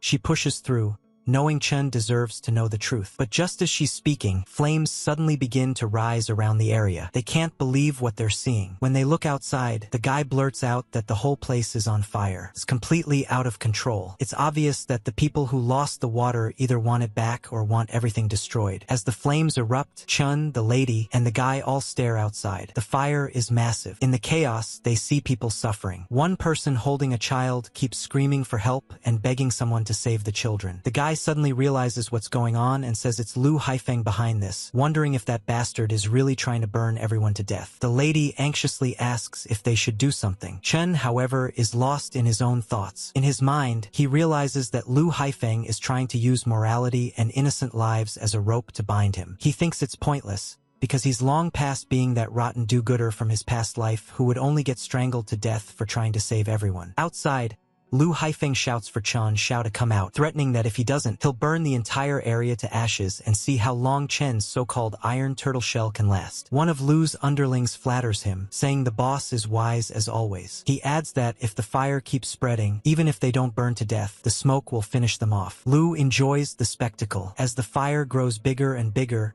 his mood gets better and better. In his mind, he thinks that this is what happens when someone dares to fight him. The flames continue to rise, and nearby buildings start collapsing, which only fuels the fire even more. Inside the shelter, the guy starts panicking. He says they can't keep staying there like this. He warns that the heat will conduct inside, and even if they don't burn, they'll either be roasted alive or suffocate from lack of oxygen. Chin just smiles. He already has a plan. In his mind, he thinks that in a high-temperature apocalypse, there's no way he would be stupid enough not to install the highest-grade fire protection system in his safe house. He prepared for this long ago. He even has random old PCs still running, like ones with Windows XP or something. Then he calmly presses a red button. And normally, when someone presses a red button, things are about to go very wrong. But this time, it's the opposite. Outside, devices activate and begin spraying fire control grenades. They work like massive fire extinguishers, releasing thick suppressant smoke across the area. As the smoke spreads, the flames rapidly die down. The guy just stands there in disbelief, completely stunned by what he's seeing. He says, "Holy crap, it's nano-grade aerogel." He can't believe Chen could even get his hands on something like that. He says this stuff is straight-up military grade and asks if Chen robbed an army or something. The lady is also completely stunned by what she's seeing. As the fire starts dying down, the boss outside grows more and more frustrated. He snorts and says this is just a desperate death struggle. But he's clearly prepared for this too. Suddenly, one of the guys nearby tries to sneak an attack on him, thinking the boss is distracted. The guy swings with all his strength, but it's useless. The boss is far stronger. He takes the attacker down easily and orders everyone to keep going. He says he doesn't believe Chen's junk can last forever. He's ready to drag this out. The man beside him panics and stutters, telling the boss that the fuel is almost gone. He says that white mist is way too vicious. At that moment, Chen's voice echoes out. He casually asks Boss Lu if he's done playing with fire and jokes about whether he wants to come inside for a glass of ice water to cool off. Right after that, a notification appears saying detected strong negative emotion anger, plus 888. The people who were standing around outside, hoping to enjoy the fire show, are now completely disappointed. With the flames dying down, there's nothing left to watch. Inside his head, the boss changes his mind. He decides that just killing Chen Xiao would be letting him off too easily. He realizes this house is fireproof, sturdy, and completely self-sufficient. In his eyes, It's the perfect shelter, and now he wants it for himself. Brute force didn't work. Fire attacks failed. So he decides there's no need to keep pretending anymore. He thinks that if that's the case, then no one should blame him for tearing away the last bit of civility he has left. As he looks toward the civilians nearby, fear spreads across their faces. Chun understands exactly what's about to happen, but he's already prepared for every possibility. His resolve is firm, and he's ready for whatever comes next. If you don't want to miss out what his resolve will bring next in this epic struggle, then subscribe right now and turn on all the notifications. As the fire burns nearby, the idiot boss shouts that Chun Xiao should get the hell out and look at all these people suffering because of him. The auntie immediately starts crying and screaming at Chun, calling him a damn little brat. She blames him for offending Boss Lu and dragging everyone down with him, telling him to come out. Another guy yells that Lu Haifeng is a bastard and says that if it really comes down to it, they'll rush out and fight him to the death. Chun thinks to himself that using other people's lives to blackmail him is the oldest trick. Unfortunately,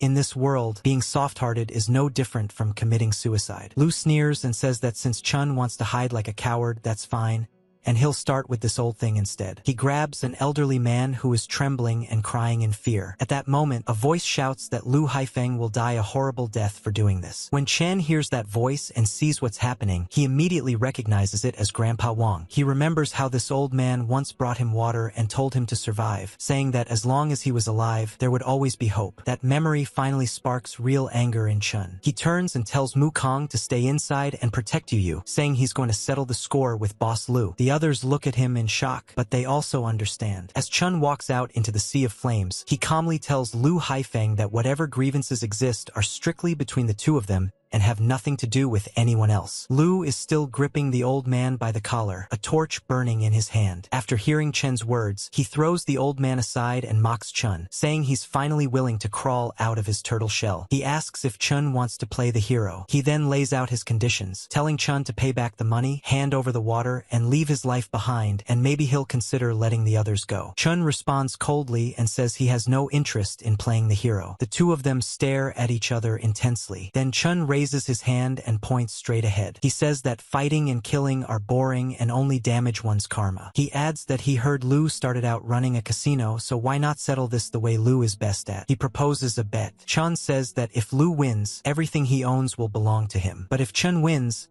Lu has to release Grandpa Wang and get the hell out of this area. Then Boss Lu bursts out laughing and agrees right away. He throws the dice setup over and says they'll bet on the size of the points, one round to decide life or death. Chun quickly catches what was thrown to him and calmly says he's betting on big. He adds that a God of Gamblers showdown is about to begin. Both of them adjust their stances, and for a moment it really feels like they're standing in a casino instead of a burning battlefield. They start shouting loudly as they begin the gamble. The dice machine is switched on, and the dice inside start spinning wildly. As the dice roll, everyone around starts cheering for their boss, shouting that Boss Lu will definitely win. Boss Lu himself looks extremely confident. When the dice stop, he bursts out laughing and proudly announces that it's 3 6s, a supreme roll, and that Chun has lost. Chun stays calm and tells him not to rush, saying the winner hasn't been decided yet. He then subtly manipulates the dice, using his own trick to move them as he wants. After that, he cuts through the dice cleanly and casually remarks that Boss Lu's dice don't seem to be very good quality. Everyone instantly panics when they see all the dice split in half. Someone shouts that the total points add up to 21, which is bigger than the so-called supreme roll. Chun declares that Boss Lu has lost and tells him to release the old man. Boss Lu is furious. He accuses Chun of cheating and immediately charges at him. A notification pops up saying strong negative emotion detected, anger plus 500. As Boss Lu rushes forward with a knife, he curses Chun and screams for him to die. The people around panic in fear. Chen, however, stays composed. In his mind, he thinks this is the perfect time to test his new skill. As Boss Lu lunges at him, Chun sidesteps effortlessly. He then hurls the dice machine at high speed, which terrifies Boss Lu. The machine slams into the ground, kicking up smoke and debris. Everyone rushes over in panic, shouting and asking if the boss is okay. Smoke fills the area. Boss Lu coughs and says he's fine. He orders 2 people to go find Chun for him. As the smoke starts to clear, Boss Lu suddenly spots Chun ahead and points in his direction, ordering everyone to take him down. down. All the goons immediately open fire, shooting wildly while shouting in excitement, eager to kill Chun. Boss Lu demands an update on the situation, but before anyone can respond, a sharp slash suddenly appears and takes down the goon standing right in front of him. Boss Lu is shocked. As the smoke finally settles, Chun is revealed standing there completely unharmed. Then Boss Lu pulls out a huge rocket launcher and says he doesn't care how strong Chun is. He says there's no way Chun can dodge this and tells him to die. He immediately fires the rocket. As the rocket shoots forward, the boss shouts that Chen's inheritance will all be his. At that moment, a notification appears saying special barrier activated. A barrier instantly wraps around Chen's entire body and protects him. The barrier takes the full impact of the rocket explosion and completely blocks it. Boss Lu starts panicking. Sweat pours down his face as he wonders what's going on. He can't believe Chun actually blocked a missile. Even he starts to feel that this guy is simply unbeatable. Chun smirks and tells Boss Lu that losing in front of so many people must be hard. He asks if Lu is planning to go back on the bet. As he speaks, Chun casually slices the missile apart with several slashes. Then he slowly starts walking forward. Seeing Chun approach, the boss feels genuine fear for the first time. Chun tells him that he doesn't even have a decent knife and says he's not worthy of negotiating terms with him. In his heart, Boss Lu thinks there's definitely something wrong with this guy and that something is seriously fishy. Chun then says Boss Lu has kept looking for trouble again and again, repeatedly crossing his bottom line, and that it's finally time to settle their score. But inside, Boss Lu is thinking fast. He realizes the fuel they brought is already used up and that fighting head-on is a losing deal. This kid has strange abilities,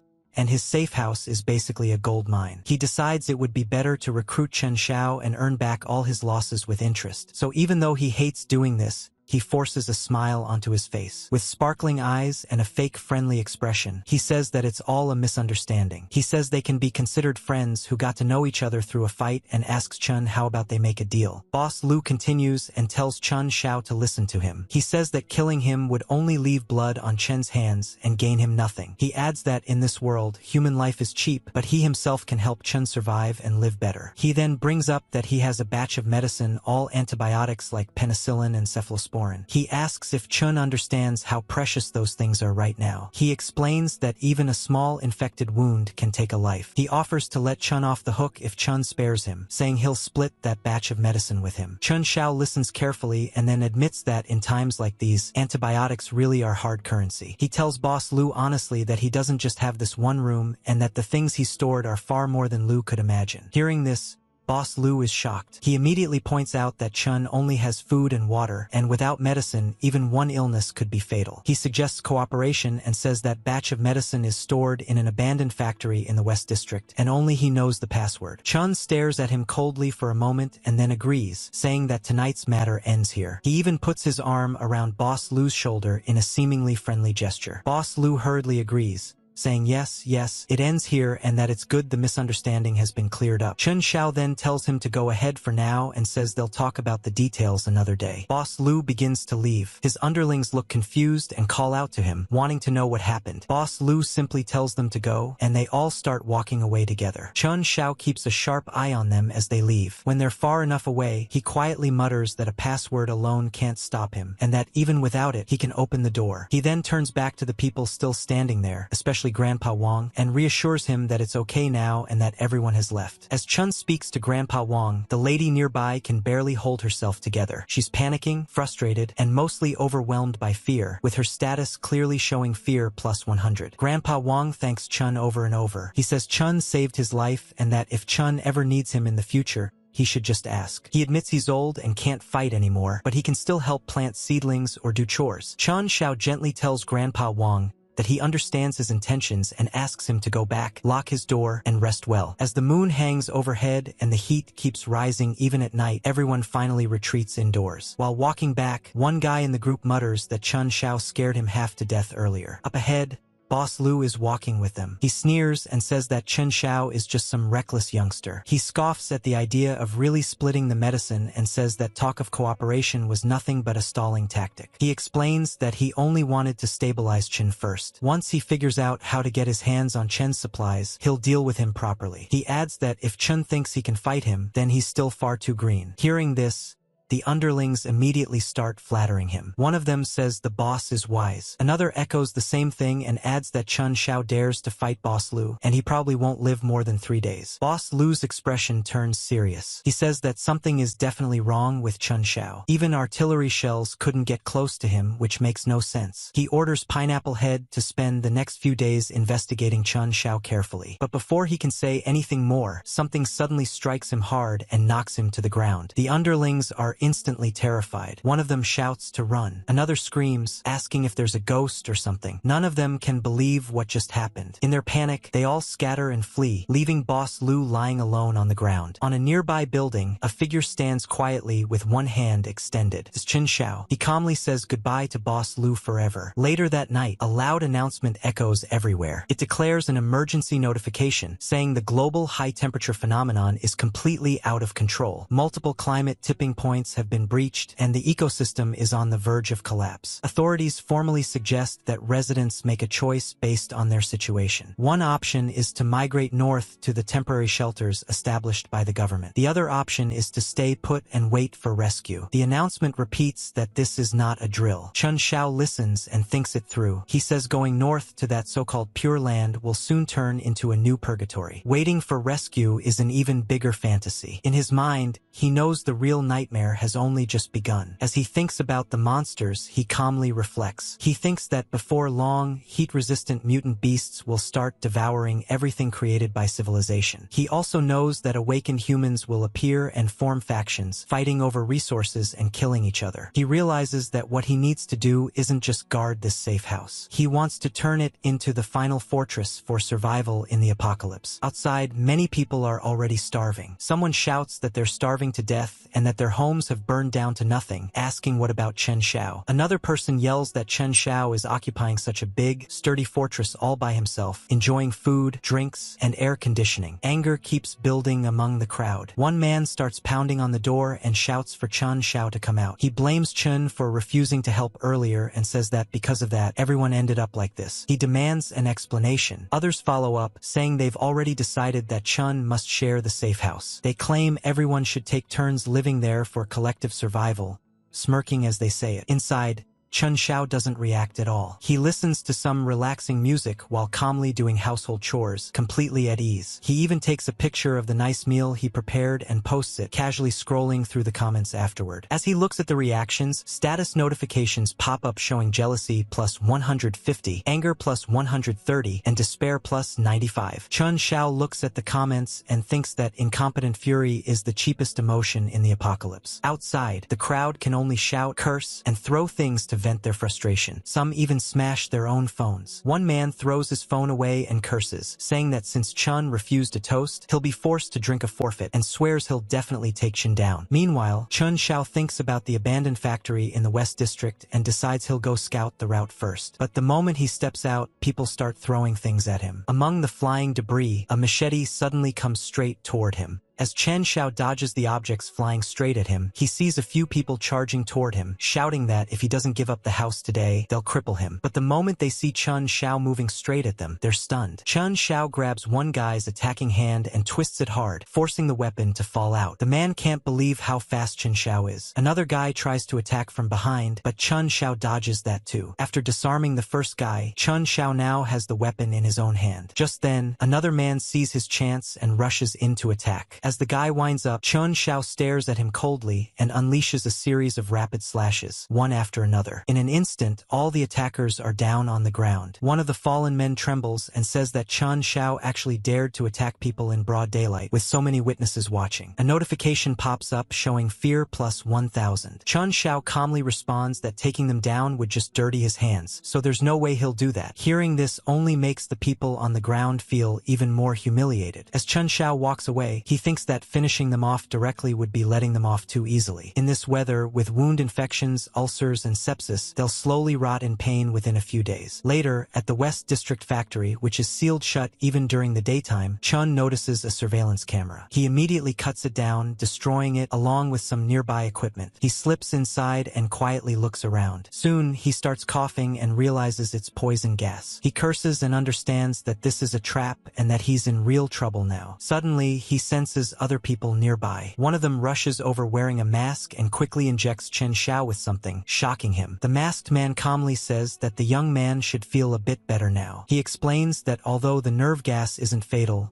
it's extremely unpleasant. Chen Xiao demands to know who they are. In his mind, he wonders why there are guards here. Lu Haifeng never mentioned this. He suspects that old bastard might have set him up, but these two don't seem openly malicious. As the masked man puts the syringe away and hands another injection to the woman, he introduces himself and says his name is Lin Guodong and that he's a biomedical researcher. Then he starts thinking that this place is really strange, with all kinds of weird stuff lying around everywhere. It feels more like a laboratory than a simple medicine storage room. As they walk around, Lin says that Chun needs medicine anyway, so he can take whatever he wants. He tells him to consider it an apology for the security measures and also a small meeting gift. Chun immediately starts checking the shelves, picking out what he might need. He stuffs his bag with all kinds of useful and interesting medicines. After a while, he slings the bag over his shoulder and says thanks. As Chun turns to leave, Lin keeps watching him and then calmly says that they'll meet again. Later in the evening, even though it's already night, the heat is still unbearable. When Chen Xiao finally gets back home, he suddenly feels uneasy. He thinks that although Professor Lin saved him and didn't make things difficult, the way that man looked at him really gave him the creeps. Just then, a notification pops up in the homeowners group chat. Someone is desperately asking who has antibiotics or hemostatic drugs, saying they're willing to buy at a high price. Seeing this, Chen Xiao immediately thinks about the medicine he just got. He figures he only picked up a few boxes, but the effects should be good. Still, he decides they're not for sale. That single decision instantly makes the group explode. One person curses him and calls him a selfish villain. Another threatens him, saying once they recover, they'll come straight to his door and take him down. Someone else tells him to just wait. Notifications start popping up non-stop, showing anger plus 99, hatred plus 200, and jealousy plus 380. Chen Xiao calmly ignores the insults and starts rummaging through his bag. Suddenly, his expression changes when he pulls something out and realizes it's a tracker. At that moment, everything clicks. Now he understands why he felt those creepy vibes back there. As he processes this discovery, Chen Xiao calmly disables the tracker. The initial shock fades, replaced by cold determination. He realizes that Professor Lin's so-called kindness was just a disguise, and that this so-called meeting was nothing more than a setup. The true situation is finally clear, and Chen Xiao quietly prepares himself for the challenges that are about to come. As Chen Xiao notices this,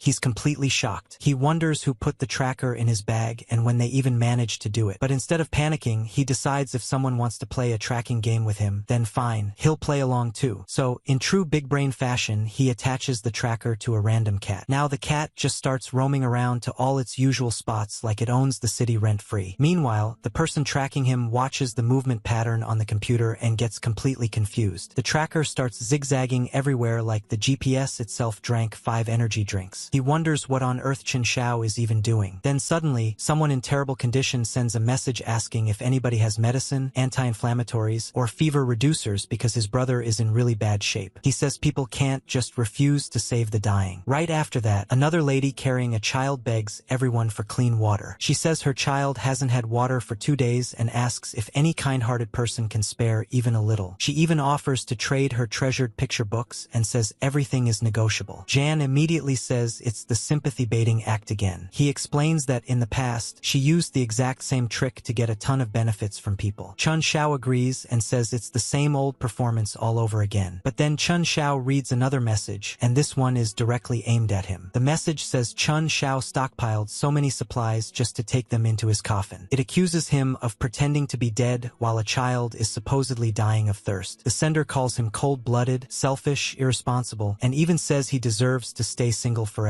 Chen Xiao just thinks the whole thing is ridiculous. He says it's not his child, so why should he be responsible? Moral blackmail and fake hypocrisy aren't going to work on him. And then things suddenly take a turn. Someone calls out Guang Wei and tells him to bring out the 3 boxes of water and 2 boxes of canned food he stockpiled to share with the woman first. To make it worse, the person says whatever Guang Wei shares, they'll personally match double. The moment the lady hears this, she freezes. She suddenly realizes Chen Xiao actually installed cameras in the hallway. doorway. She thought she had been extremely careful this whole time, yet she was still caught on camera. Then the chat completely explodes. One person angrily asks Wang Wei if he really drank that much water by himself. Another demands he bring everything out immediately and share it with everyone. And before anybody can calm things down, a group of thugs suddenly gathers outside the doorway and starts smashing at it with axes. One of the crazier guys screams for the people inside to hand over all the food and water unless they want things to get ugly. But the situation becomes even more chaotic the moment the crowd notices the pretty lady. At that point, people completely lose control and start grabbing every valuable thing they can get their hands on like it's the world's worst shopping sale. Meanwhile, the woman can't hold back her emotions anymore and just breaks down crying. Another guy sadly says his brother should rest in peace. But before anyone can even process the situation, someone from behind immediately complains that they can't just leave the body there because in this heat it will start rotting, stink up the whole place, and eventually make everyone sick. Another person completely loses hope and asks if nobody cares whether they all live or die anymore. The atmosphere starts getting heavier and heavier, and honestly, at this point the building is one bad event away from turning into pure chaos. But then suddenly, a calm voice interrupts everyone. A man steps forward and tells everybody not to panic. He says they are a medical team sent by the city CDC to help everyone. He explains that they rushed over as soon as they received the order, but unfortunately the roads were blocked, making them arrive a little too late. Still, he says the situation can be handled. In this extreme heat, corpses need professional disposal immediately, otherwise an epidemic could break out, and the consequences would be unimaginable. He then starts handing out disinfectant tablets and basic medicine supplies while explaining that quantities are limited, so everyone must use them carefully and distribute them according to need. The mood instantly changes. Everyone who was panicking just moments ago suddenly feels like hope downloaded back into the server. One lady emotionally thanks the team and says they truly are their saviors. Another guy excitedly says he knew the country hadn't abandoned them. But while everyone else is feeling relieved, one of the men quietly starts thinking to himself. He notices the signal he has been tracking became completely chaotic around this area. He realizes the person he's searching for has to be nearby and couldn't have gone far. At the same time, Chun Xiao is silently watching everything unfold from his window above. But the moment he spots one particular person in the crowd, his expression changes immediately. He recognizes Professor Lin and wonders why he's here. Chun starts thinking that maybe Professor Lin is actually tracking him. And then, right as his suspicion grows, his phone suddenly vibrates with a new notification. He checks the message, and it simply says to watch out for that doctor. The second Chun reads it, he freezes. He immediately wonders who even sent the message. At this point, random people are tracking him, mysterious warnings keep appearing out of nowhere, and every single thing happening around him feels more suspicious than the last. The man is basically collecting enemies and stalkers like they're limited edition trading cards. Then the scene suddenly cuts away. On top of a distant rooftop, someone can be seen silently observing the area through a massive telescope. And the creepiest part, Chun somehow feels it. He gets the strange sensation that someone else is watching him too. As Chun tries calling the mysterious number back, the phone coldly responds that the number he dialed is a virtual number. Instantly, Chun realizes he can't trace the caller at all. Whoever sent that warning is deliberately hiding their identity. Chun starts wondering whether this unknown person is genuinely trying to help him, or if they're secretly manipulating him into dealing with Professor Lin for them. Either way, the situation just keeps getting more suspicious. Meanwhile, outside, people are already praising Professor Lin nonstop. One person gratefully says that thanks to Professor Lin's help, nothing terrible happened with the bodies in this extreme heat. Another disaster was barely avoided. Professor Lin calmly responds that it's simply his duty. He tells everyone to stay careful of heat stroke and says that if anybody feels uncomfortable, they can find him anytime. But while everyone else sees a kind doctor, Chun notices something strange. As he watches Lin closely from above, he spots unusual marks on his clothes. At first they look like blood stains, but at the same time they also resemble dried chemical reagents. That instantly triggers a memory from Chen's past life. Shortly after the heatwave outbreak back then, medical teams suddenly appeared in certain areas claiming they were collecting blood samples for epidemic prevention. But after that, many strong-bodied people mysteriously disappeared without a trace. At that moment, Chun becomes certain Professor Lin is someone he absolutely needs to watch carefully. Then Professor Lin puts up a public notice. It says that to prevent heat stroke and the spread of infectious diseases, a free health check station will open starting tomorrow. The station will provide basic physical examinations, wound treatment, and nutritional supplements. It also mentions the location being underground parking lot 3 and says everyone coming for a checkup can receive an extra bottle of water. The second people read the notice, the crowd immediately gets excited. One person happily points out they're even giving away free water. Another says Professor Lin really is a good person for still helping everyone despite the terrible weather. And honestly, at this point, free water in the apocalypse is basically equivalent to winning the lottery. Forget gold bars, people are about to start treating bottled water like legendary loot drops. Meanwhile, the cat carrying Chen's tracker keeps wandering around outside, completely unaware. It has become the main character of a spy thriller. Eventually, Professor Lin finally finds it and realizes why the signal had been moving so randomly the whole time. He watches the cat happily eating and comments that no wonder the signal kept drifting around. But right after he pets the cat, something in his pocket suddenly rings. The moment he checks it, his expression changes immediately and he realizes he's been spotted. At the same time, notifications suddenly appear showing speechlessness increasing by 25 and unwillingness increasing by 39. Then someone looking at Professor Lin suddenly realizes the truth and quietly says it's really him. Soon after, even larger crowds begin gathering at the medical station. One exhausted lady complains about how unbearably hot it has become and wonders when it will finally rain again. Another guy says it actually feels cooler inside the underground area. As more people arrive, Professor Lin officially starts the examinations. Calmly and professionally, he asks each person for their name, age, and any recent physical discomfort while the assistant beside him carefully records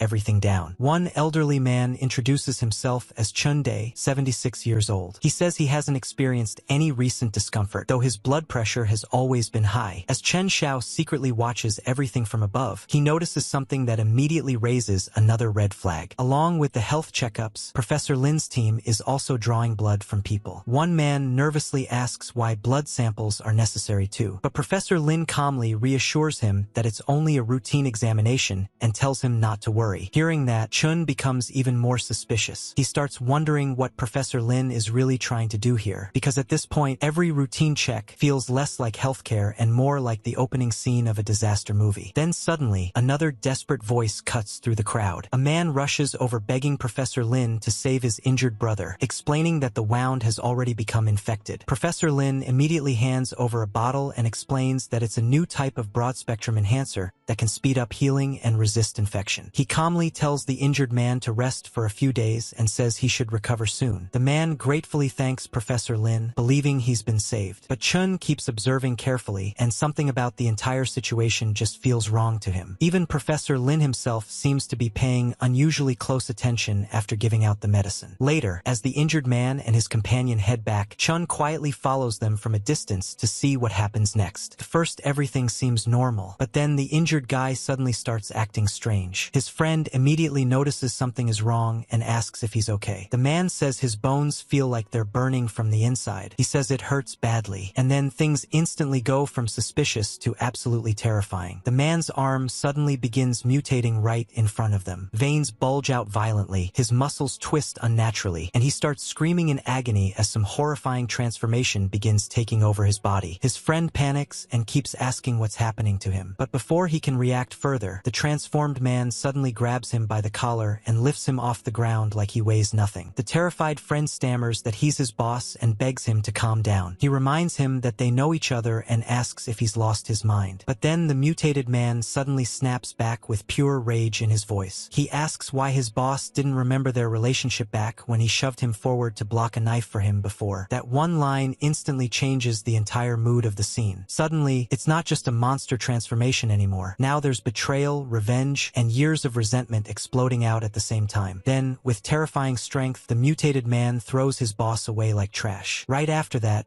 he suddenly senses someone nearby and demands to know who's there. And then he spots Qin Xiao. The moment he recognizes him, the atmosphere completely freezes. As the mutated minion completely loses control, he starts attacking everyone around him, and that includes Chun Xiao too. But Chun instantly dodges the attack with ease. Instead of panicking, Chun carefully analyzes the monster while fighting. He quickly notices the guy's strength has increased by more than 3 times, but at the same time, his joints have become stiff, and every attack follows a very direct and predictable path. At that moment, Chun realizes this is absolutely not a normal drug reaction. Something far more dangerous is happening here. The mutated man charges toward him again, but this time Chun decides to finish things immediately, and with a single clean slash, he takes the monster down on the spot. But the scene becomes even sadder after the fight ends. As the body collapses, it's clear the man is actually crying the whole time. Deep down, some part of him was still conscious. It's honestly tragic, but in this brutal world, one bad decision is sometimes all all it takes to end up as somebody else's experiment. Meanwhile, elsewhere, Professor Lin notices something strange again. The positioning signal suddenly stops moving once more. He becomes confused and frustrated because the nanobot tracker hidden inside the reagent should have been working perfectly. Just moments ago, the signal was completely normal. Now he realizes something unexpected definitely happened. As Lin examines the dead bodies, he pulls out a screen and begins analyzing the situation. He concludes that the excessive stimulation from the T7 prototype agent caused a nervous system breakdown, but strangely, that alone shouldn't have been the direct cause of death. Then his thoughts shift toward Chen Xiao again. The more he analyzes the wounds, the more suspicious he becomes. He notices the fatal injuries on Lu Haifeng's body match the same perfectly clean cuts from the damaged door lock incident earlier. The cuts are smooth, precise, and unnaturally sharp. And the creepiest part? There were no visible weapons or equipment capable of making marks like that. At this point, Professor Lin becomes certain Chen Xiao is no ordinary person. He starts thinking that when he first met Chen, he already felt there was something unusual about him. Now he realizes his instincts were correct. In fact, Chen may even possess the exact thing Professor Lin has been searching for all this time. And just like that, Chen Xiao unknowingly goes from suspicious survivor to top priority research target, which is honestly not the kind of promotion anybody wants in an apocalypse. A little later, Professor Lin discovers another injured man nearby coughing heavily. He immediately checks the wounds and warns him not to move because his lungs might already be bleeding internally. The injured man weakly recognizes Professor Lin and desperately begs him for help. He also asks what happened to Abu after seeing the horrifying scene nearby. Professor Lin calmly says he's sorry about the man's friend. But then, in a very calculated move, he suddenly pulls out Chen Zhao's photo and asks whether the injured man knows him. Lin explains that his friend's condition may be connected to Chen Xiao. He says only by finding Chen can they uncover the truth and stop more people from getting hurt. The injured man stares at the photo for a moment, and then immediately says he knows exactly where Chen Xiao lives. Professor Lin calmly tells the injured man not to worry, and says he'll handle everything from here. He explains that the man needs professional treatment immediately and claims his laboratory has the best equipment available. For now, he tells him to rest and recover inside the lab. The injured man becomes extremely grateful and repeatedly thanks Professor Lin, genuinely believing he's being rescued. But the moment he's brought deeper into the laboratory, the atmosphere suddenly changes. The man nervously starts talking about Abu again. He says Abu was perfectly normal before, and that everything only went wrong right after receiving the injection from Professor Lin's place. He says the guy barely even walked a few steps before turning into that monster. And then suddenly realization hits him. You can practically feel the fear loading into his brain in real time. Professor Lin immediately explains that it was simply an extreme rejection reaction to the reagent. He calmly says cases like that are very rare and assures the man they'll perform detailed examinations before arranging the best possible treatment. But now the injured man is no longer buying it so easily. The more he thinks about it, the more terrified he becomes. He nervously suggests maybe he should just go home instead. He says perhaps some antibiotics will be enough for recovery. And honestly, at that point, the survival instincts finally kicked in. Very late, but at least they showed up. The man forces an awkward smile while trying to leave, but suddenly, someone behind him places a heavy hand on his shoulder. Instantly, the mood turns ice cold. Then Professor Lin calmly says that for the sake of science, and for the man himself, he should stay quiet. The second those words leave his mouth, the injured man completely panics. He starts screaming and begging not to be touched, but it's already too late. The screams continue echoing through the isolated laboratory room,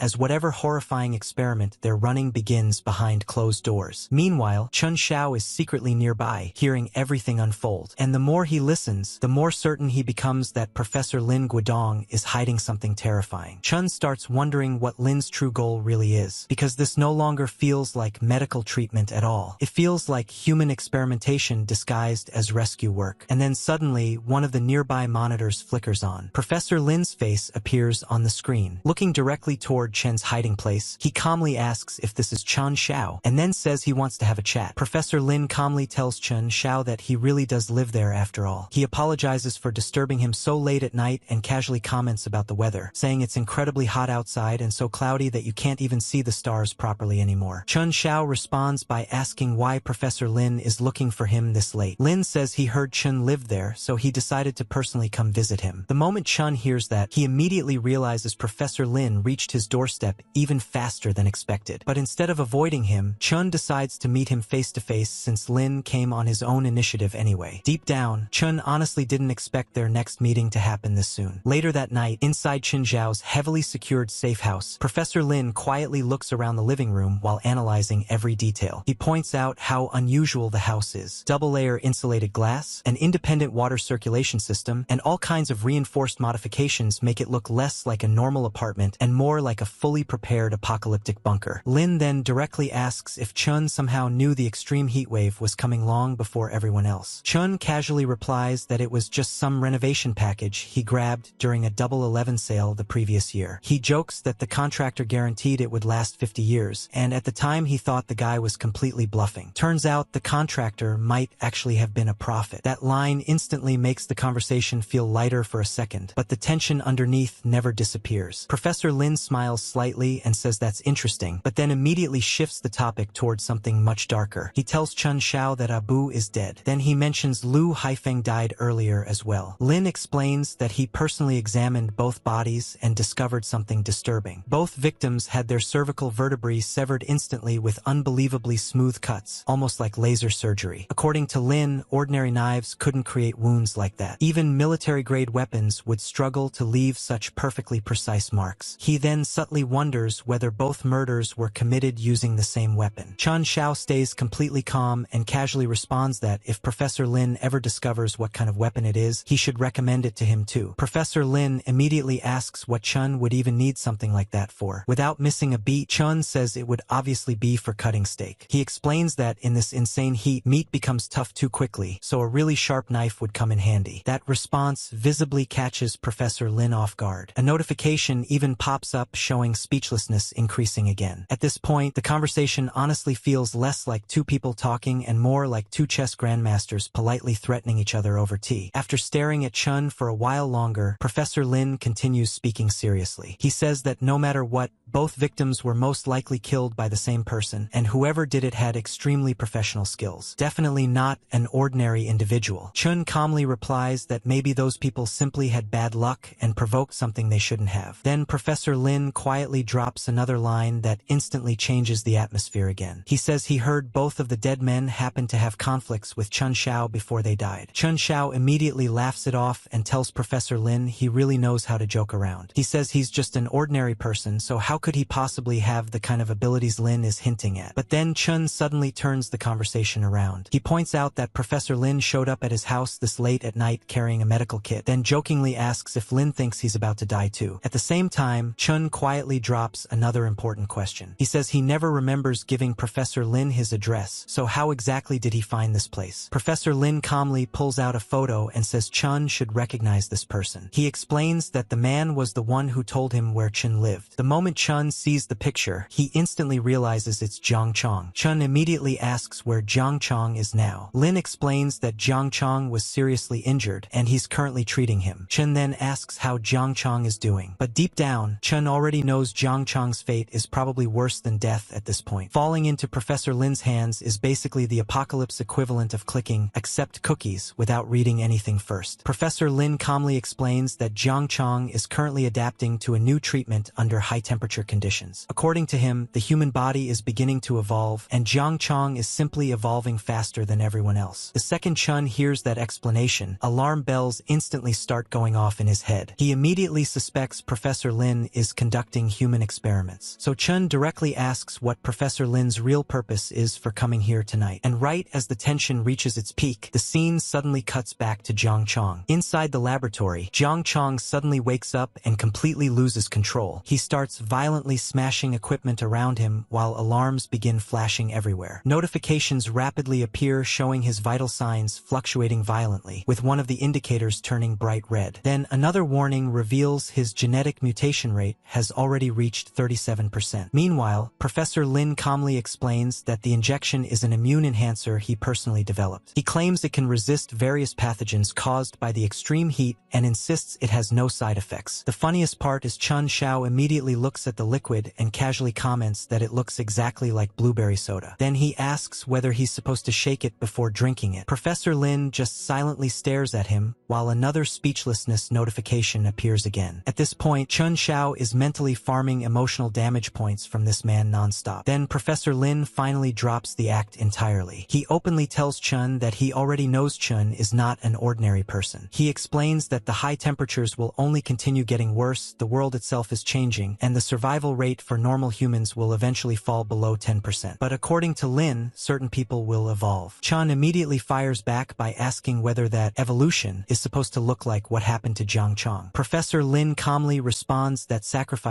are always necessary for scientific progress. He says someone must always walk ahead first. Then he tells Chun something even more unsettling. According to Lin, Chun possesses much more stable evolutionary traits than normal people. Because of that, Lin wants to cooperate with him to discover a way for humanity to survive and adapt to this new world. Chun Xiao directly asks Professor Lin what happens if he refuses the offer. But instead of getting angry, Professor Lin stays unusually calm. He tells Chun there's no need to rush his decision. According to him, the extreme heat is only the beginning. Soon infections, diseases, and even mutant creatures will start appearing one after another. Then Lin says that if Chun cooperates with him, the knowledge and technology from his laboratory could help him survive far longer than ordinary people. Before leaving, he even places the reagent behind for Chun and calmly says that if Chun ever changes his mind, the doors to his laboratory will always remain open for him. And honestly, that line sounds less like an invitation and more like the world's politest villain speech. As Professor Lin walks away, he silently analyzes Chun Xiao in his mind. He concludes that Chen's mental fortitude is incredibly strong, and his defensive awareness is practically top tier. That alone confirms Chun is definitely not an ordinary person. But then Lin's thoughts become even darker. He realizes that living biological samples are far more valuable than simple genetic data. In his eyes, Chun Xiao himself has already become the perfect research specimen. And deep down, Professor Lin becomes certain of one thing. Chun Xiao will not be allowed to escape forever. Meanwhile, Chun watches him leave and immediately sees through the old fox completely. He realizes Professor Lin is the kind of monster who experiments on living people while still talking like some noble savior of humanity. The more Chun thinks about it, the clearer the situation becomes. If he doesn't deal with Professor Lin soon, life will never become peaceful again. At that moment, Chun quietly makes up his mind. And then he says that if Professor Lin truly wants to study evolution, then he'll show him what real evolution actually looks like. Suddenly, Jiang Chong rises back up. At the same moment, the system announcement reports that his vital signs are now stable. His adrenaline levels have surpassed the threshold. The mutation process is complete, and his sanity signal has officially dropped to 0. The moment Professor Lin sees the results, he gets excited immediately. He realizes the experiment actually succeeded. According to him, hatred, fear, and pain were the perfect catalysts all along. Then he looks at the transformed Jiang Qian and declares that he has been reborn. But the creepiest part comes right after that. Professor Lin immediately gives Jiang his very first mission. He orders him to bring Chun Xiao back alive. Meanwhile, Lin's assistant, Su Rue,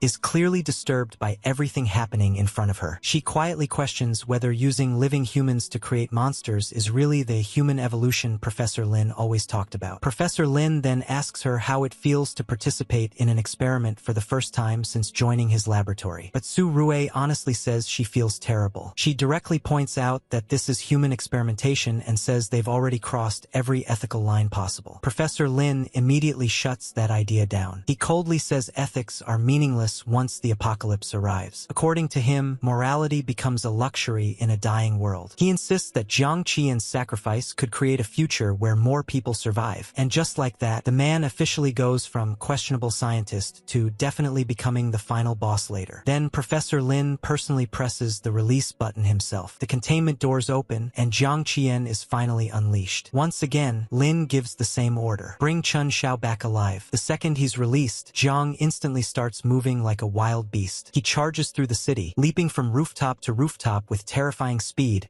until he finally reaches Chun Xiao's area. But right when Jiang arrives, he suddenly notices something shocking. Chun Xiao is already standing there waiting for him, and instead of looking scared, Chun casually greets him like they just randomly met at a grocery store. He asks if it's really Jiang Qian because he barely recognizes him anymore. Then Chun jokingly wonders whether he should still call him Jiang Qian from now on, or maybe start calling him Monster Version DLC. That single line instantly sends Jiang's rage through the roof. Notifications immediately show his anger skyrocketing by 1,000 points. Struggling to even speak properly anymore, Jiang growls out that Chen Xiao is going to die. But instead of panicking, Chun notices something interesting. He realizes emotional reactions become far stronger after beast transformation, and the harvesting efficiency of those emotions has increased by over 30%. At this point, Chun is basically treating the apocalypse like a scientific farming simulator. Then Chun suddenly starts running while telling Jiang to follow him somewhere more open. He says he doesn't want to fight right outside his house because he'd rather not disturb the neighbors. And more importantly, if Jiang damages the safe house, there's absolutely no way he could afford the repair bill. Honestly, priorities. End of the world outside, but Chun is still worried about property damage. Like a raging beast, Jiang immediately chases after him. The moment he gets close enough, Chun suddenly turns around and unleashes a spatial slash attack directly at him. But to Chen's surprise, it barely works. He instantly realizes Jiang's skin has become dramatically tougher after the mutation. Jiang roars Chen Zhao's name and launches himself at him again, while Chun continues running and provoking him non-stop. Chun mocks Jiang by saying he was already all muscle and no brains before the mutation, but now he can't even speak properly anymore. That insult immediately sends Jiang's anger even higher, jumping past 1200, and Chun still isn't done. He casually adds that Jiang's current appearance is honestly really ugly. And honestly, yeah, Chen's not wrong about that one. Chen Xiao keeps provoking Jiang Qian even further. He says he has to admit Professor Lin has absolutely terrible taste, then jokes that maybe next time he should introduce Jiang to a reliable barber instead. That one comment completely detonates Jiang's emotions. His anger level instantly shoots all the way up to 2000. And then something even more terrifying starts happening. Jiang's mutation begins evolving again in real time. His body twists violently, muscles swell further, and his entire beast form becomes even more savage than before. The moment Chun sees this, even he realizes something is seriously wrong now. Suddenly, an overwhelming pressure bursts out from Jiang as he lets out a monstrous roar and charges forward like a human tank with anger management issues from hell. Then Chun finally notices the biggest problem. Bone spikes suddenly erupt from Jiang's body, and at that moment, Chun realizes things just became far more dangerous. Meanwhile, back in the laboratory, Professor Lin watches the entire fight through the monitors with growing excitement. He immediately concludes this is a second-stage mutation. According to him, intense emotional explosions can actually accelerate and catalyze evolutionary changes in the body. He quickly orders Su Rue to record every piece of data. But unlike Lin, Su Rue looks increasingly disturbed by everything she's witnessing. Deep down, she starts questioning whether this horrifying path is truly humanity's future or just madness disguised as science. Because at this point, saving humanity is looking suspiciously similar to creating Resident Evil DLC monsters. Back on the battlefield, the fully mutated Jiang closes the distance in an instant. But instead of panicking, Chen Xiao suddenly becomes extremely calm. Even while staring down a roaring mutant covered in bone spikes, Chun quietly starts calculating his next move. The mutation keeps getting worse. More sharp bone spikes start bursting out from Jiang Qian's back, making him look less like a human and more like a nightmare somebody forgot to nerf before release. As he roars Chun Zhao's name, Jiang charges in again with full force. Chun immediately starts dodging non-stop, but even with his speed,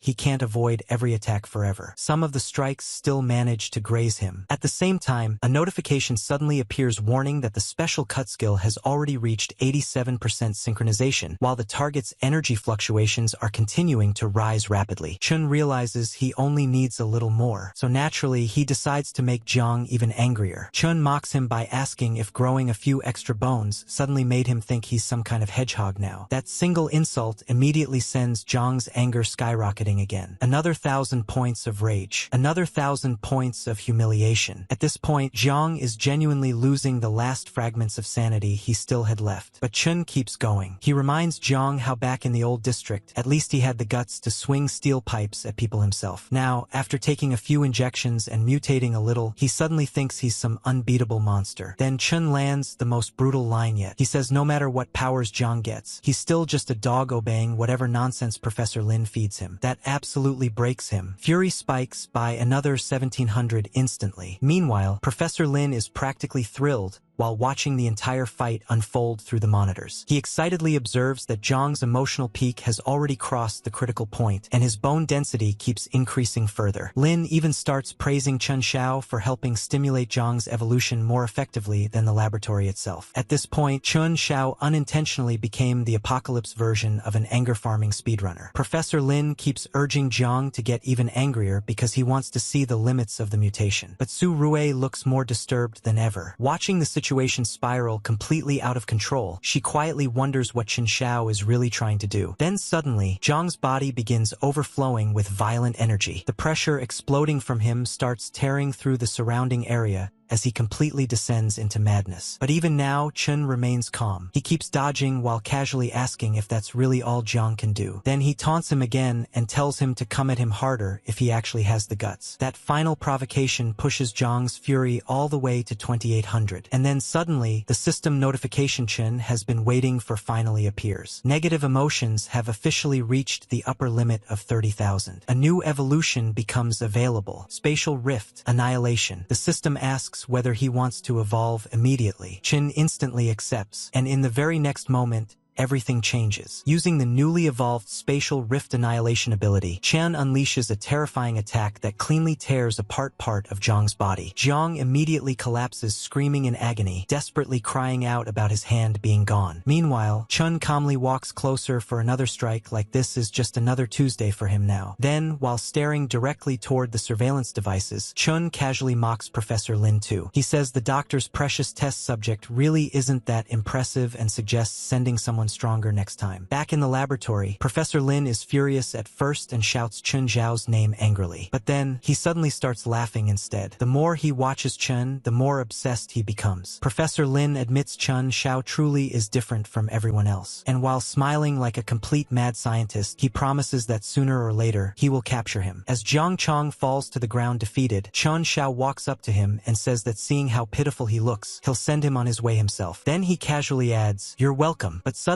another person appears nearby wearing medical gloves. Calmly clapping, he praises the scene and says it was truly splendid. The moment Chen hears the voice, he immediately turns around and asks who's there. As Chen turns around, he realizes the newcomer is Chen Shixing. Xing calmly says the scent of death is always primitive and pungent, but the battle just now was brilliant. He says this desperate era will also become an era where gods rise. As Chen quietly prepares to attack, Shixing tells him that with such precision and destructive power, he's definitely not some half-finished product created by the madman Lin Guodong. Chen immediately asks if he knows Lin Guodong and whether he's an accomplice. But Shixing says it's the opposite. He claims he came to stop Lin from creating more tragedies, and reveals that he was the one who sent the anonymous warning text earlier telling Chen to stay away from Lin Guodong. Chen asks how he even got his number. Shixing casually shows a screen and explains that the ARC group has its own intelligence network, so finding that information wasn't difficult. Then he introduces himself properly and says he represents ARC to invite Chen Xiao to join them. Chen immediately realizes that in this life, his powers awakened earlier than before, which is why these people found him so quickly. Shixing continues explaining that unlike Lin Guodong,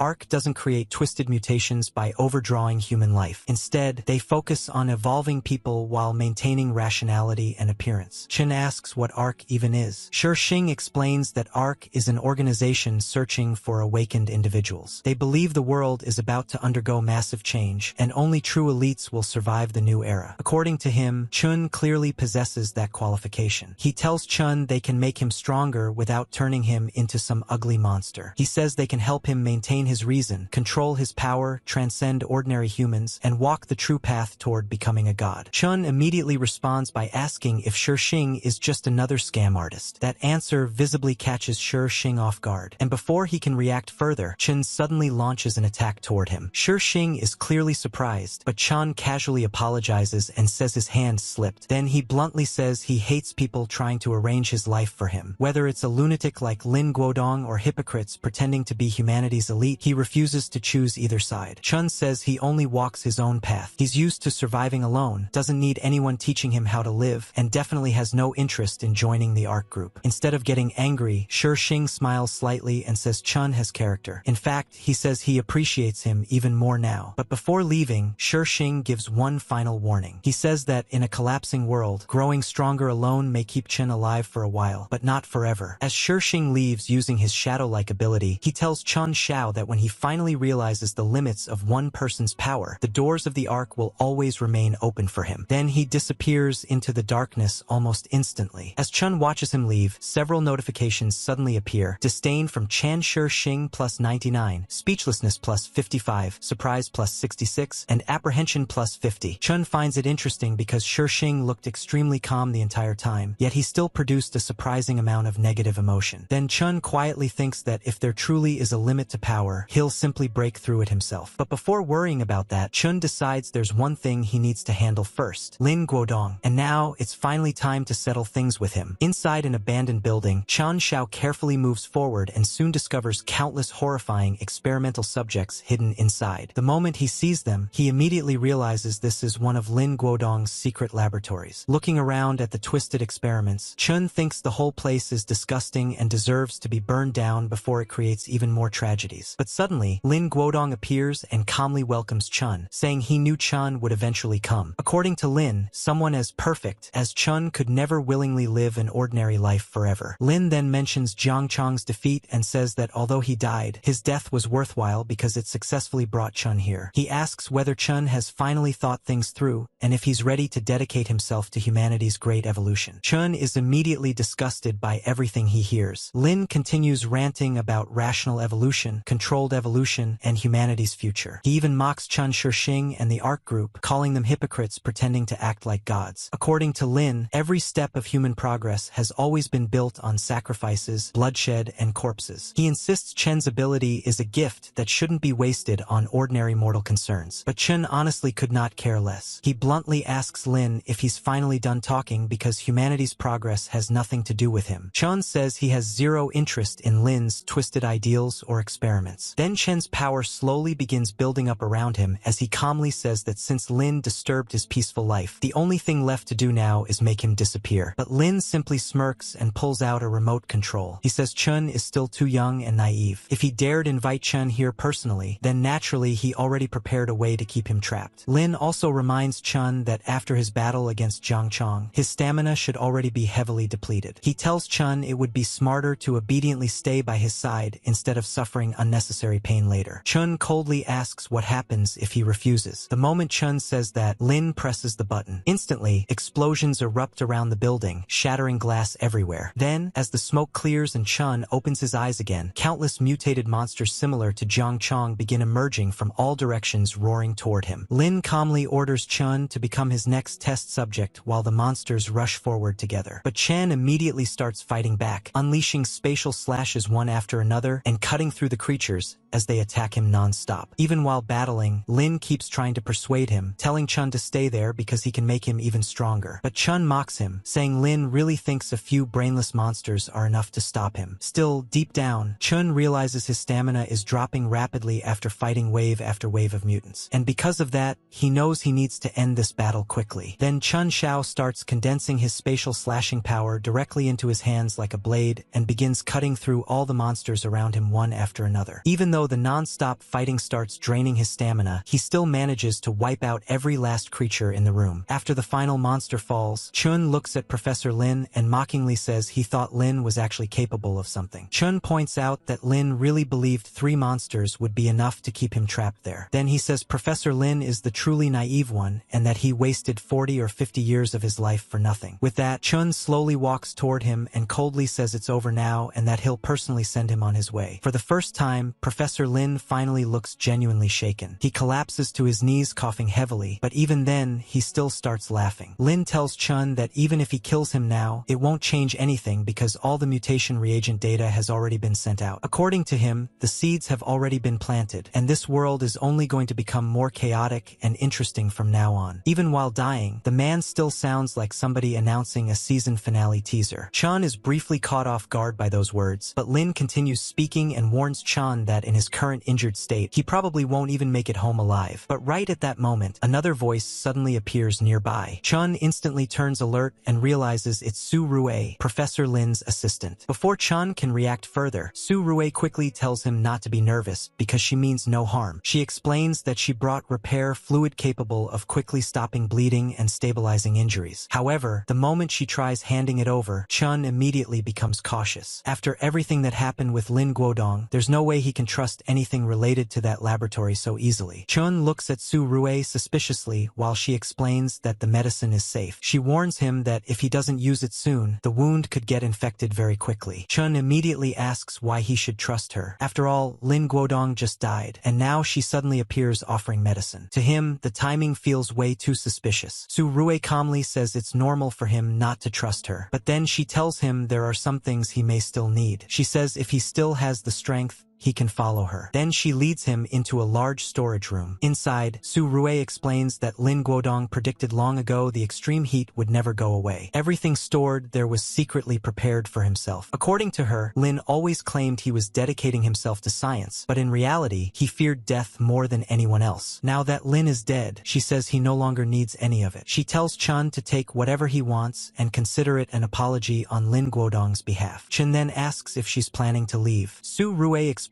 that she originally became Lin Guodong's graduate student because she once genuinely admired him as a scientist, but only recently did she discover he had been conducting human experiments. Even if she didn't participate directly, she still feels like an accomplice now. She says she plans to head north to a research institute and continue the kind of research that should actually be done. If she survives long enough, she wants to develop a real antidote someday instead of creating poisons that turn people into monsters. Before leaving, she says she hopes that if they ever meet again, the world will at least be a little more decent than it is now. As she walks away, Chun silently looks around the room at all the supplies Lin prepared for himself. Sun protection suits, antibiotics, water purification tablets, and countless survival resources. Chun immediately realizes Lin Guodong planned everything for his own survival from the very beginning. Too bad for him. All of it belongs to Chun now. Without hesitation, Chun stores everything into his inventory space and says he's already taken what he needs, so there's no reason to stay there any longer. Then he burns the entire laboratory down before finally returning to his safe house. Back home, Chun notices the outside temperature has already surpassed 58 degrees Celsius. At the same time, the Global Meteorological Bureau issues another worldwide red alert. Reports say temperatures in many regions have exceeded 58 degrees, while the melting permafrost has released massive amounts of methane into the atmosphere. Experts now warn that the greenhouse effect has entered an irreversible cycle. Meanwhile, ordinary people everywhere are starting to wonder if these nightmare days will ever end. But inside his safe house, Chun remains relatively calm, until a notification suddenly appears saying his current balance of negative emotion points is insufficient to upgrade his spatial ability further. Chun thinks that his supplies are enough for now, but the outside environment will only keep getting worse. If he wants to survive, he needs to become stronger as quickly as possible. And right now, water has basically become hard currency, which means it's the perfect time for him to collect some emotion tax. Inside his storage space, mountains of bottled water are piled up everywhere. Then, in the chat, Chun messages Mukong and asks how the water sales are going and whether he needs more stock delivered. Mukong immediately replies that Chun really is a lifesaver because everything is already sold out again. He says he'll meet Chun tonight and bring more goods for trading. Later that night, the two meet in a hidden location. Chun casually comments that Mukong picked a pretty secretive place for the deal. Mukong proudly says it's all part of professional standards. Since water is desperately needed now, Mukong quickly asks how much he can trade for the supplies he brought. Chun calmly says that logically speaking, the goods should be worth at least 2 bottles of water. But then he takes a look at Mukong and says he's actually a very reasonable person, so he'll trade for 1 bottle instead. The moment Mukong hears that, he's instantly speechless. But Chun notices the reaction immediately and asks if he's angry now. Then he casually says the price has officially gone up again. Still 1 bottle, but now Mukong also has to call him Brother Xiao and praise him as a great philanthropist. That instantly generates another burst of anger points. Mukong clearly doesn't want to say it, but Chun immediately threatens to raise the price again if he keeps hesitating. Left with no choice, Mukong finally gives in and awkwardly thanks Brother Xiao for being such a great philanthropist. Chun immediately acts satisfied and praises him like he's training a pet. Then he casually says that if Mukong brings even more supplies next time, maybe he'll generously allow him to trade for half a bottle. And just like that, even more fury points get harvested. Chun is basically basically turning emotional damage into passive income at this point. Meanwhile, elsewhere in the complex, Grandpa Wong is still awake late at night carrying bottles of water. Chun notices him and asks why he's still outside so late. Grandpa Wong explains that Auntie Lin from a nearby building is raising her grandson alone, and the child is suffering badly from heatstroke. With the water and electricity constantly getting cut off, she can't manage everything herself, so he decided to bring her some water. Chun warns him that water has become incredibly precious now and says Grandpa Wong should focus on protecting himself first. But Grandpa Wong simply says he's already old and has lived long enough. He just can't bear watching children suffer. Then he personally delivers the water to Auntie Lin. The woman immediately acts extremely grateful, praising Grandpa Wong like he's some living saint and thanking him non-stop. Grandpa Wong simply tells her to hurry and give the water to the child. But the moment he leaves, her entire expression changes. She secretly complains that the old man took forever just to bring 2 bottles of water, and even thinks about crying even harder tomorrow so she can scam more supplies out of him later. Yeah.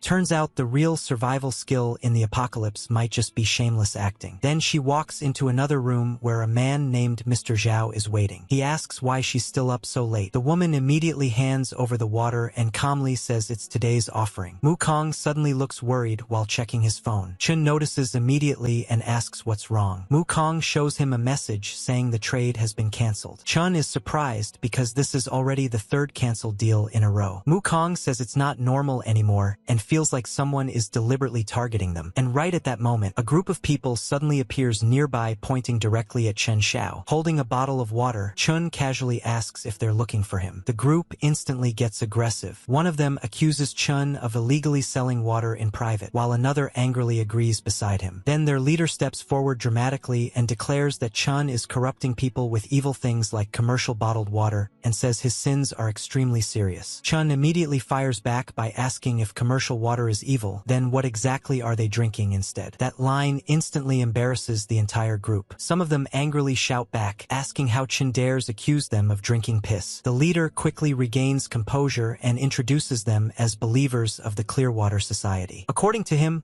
all bottled water is obtained by exploiting Earth's resources, and only water purified by Lord Zhao Qian can cleanse humanity of its sins. Then he demands Chun hand over all his water as an offering to Lord Zhao Qian. Chun is completely confused by the nonsense. The leader then launches into a full cult speech, claiming the global heatwave is divine punishment for humanity destroying nature. He says only restraint and faith can earn forgiveness, while Zhao Qian supposedly acts as God's representative on Earth. Another believer warns Chun that if he refuses to offer his water, divine punishment will eventually fall on him too. Then they try inviting him to join the Clearwater Society. Chun immediately realizes what's happening and says he finally understands now. It's just a bunch of weak-minded people who got tricked into joining a cult. That statement instantly enrages the group again. The leader insists Chun only speaks like this because he hasn't personally witnessed Lord Zhao Qian's divine powers yet. According to him, anyone who sees Zhao Qian with their own eyes will eventually kneel and worship him. Even Mukong can't help commenting that these people are talking complete nonsense. Then Chun casually asks them to repeat what they said earlier about bottled water bringing divine punishment. And before anyone can stop him, he calmly opens the bottle and takes a huge drink right in front of them. Then he lets out a satisfied breath and casually says it's incredibly refreshing. The leader angrily says Chun Xiao is hopelessly foolish for even spilling precious water onto the ground and warns that karma will punish him sooner or later. At the same time, Chen's system notifications start popping up again. Anger plus 45, disgust plus 38, and powerlessness plus 27. Chun casually says that enjoying good things alone isn't as fun as sharing them together. Then he suddenly proposes a deal. Since these people worship Zhao Qian like a god, whoever curses Zhao Qian first will receive a full bucket of water from him. 1 insult equals 1 bucket. The moment they hear that, the leader completely explodes and accuses Chun of blasphemy. His anger instantly shoots up again. But unlike the leader, the followers behind him immediately start hesitating. Some of them quietly ask whether Chun is actually serious about giving water away. Chun calmly says a promise made is a promise kept. The leader instantly panics and yells at everyone to shut up, but thirst wins faster than faith. One of the followers suddenly blurts out that Zhao Qian is a son of a bitch, and just like that, the entire holy atmosphere collapses in 1 second flat. The furious leader immediately orders the others to restrain the man, but the follower desperately screams that he just wants water because because he genuinely can't endure the heat anymore. Chun watches the whole thing and calmly concludes that the guy simply wasn't fortunate enough to enjoy his water after all. Soon after, the group drags the struggling follower away and leaves. Mukong lets out a relieved breath and says they scared him for a moment, but at least they didn't seem to seriously hurt the guy. But Chun immediately says it's not that simple. According to him, this matter is far from over. If the Clearwater Society continues interfering with their water business, then eventually they'll have no choice but to uproot the entire organization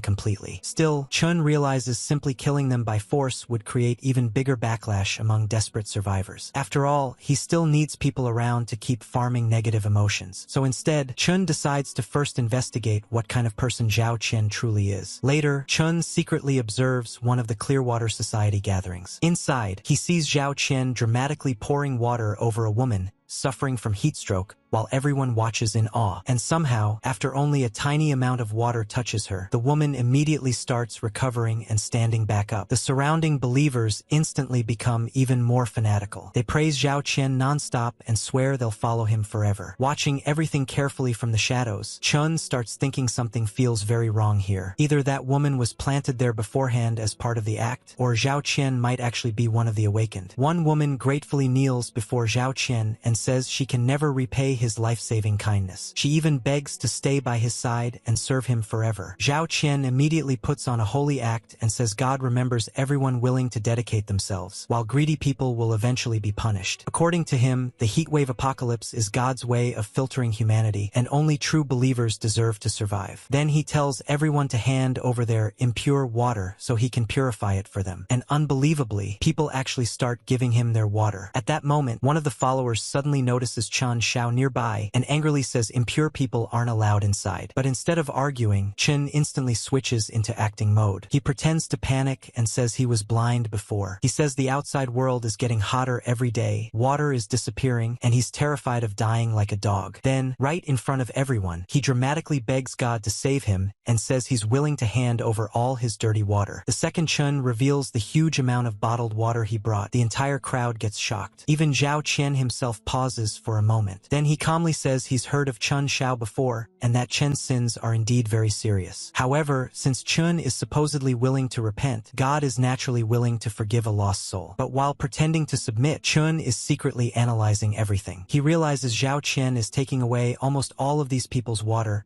and only giving back the bare minimum needed to survive while calling it holy water. Honestly, this cult has better profit margins than most businesses. Chun quietly thinks that at this rate, these people probably won't even survive another month. Still acting obedient, Chun steps closer and politely thanks Lord Zhao Qian. But right then, another man suddenly runs into the gathering in panic. He shouts that something terrible happened to Auntie Yun's granddaughter. The child suddenly fainted, her face turned purple, and it looks like severe heat stroke. Auntie Yun immediately panics and says the girl was completely fine during the daytime. She even insists she gave the child holy water earlier. The moment Chun hears that, he suddenly realizes something. Back when Auntie Yun claimed her granddaughter had heat stroke before, she was probably lying just to scam Grandpa Wang out of more water. Now karma basically pulled up with instant delivery service. Auntie Yun immediately starts begging Zhao Qian to save the child and promises to double her offerings if he helps. But Zhao Qian coldly says there's no need to panic because God is not some babysitter. Then he shamelessly claims the only reason the holy water failed is because Auntie Yun herself wasn't devout enough. The woman desperately tries to argue, saying she already believed sincerely, but Zhao Qian immediately cuts her off and tells her to stop making excuses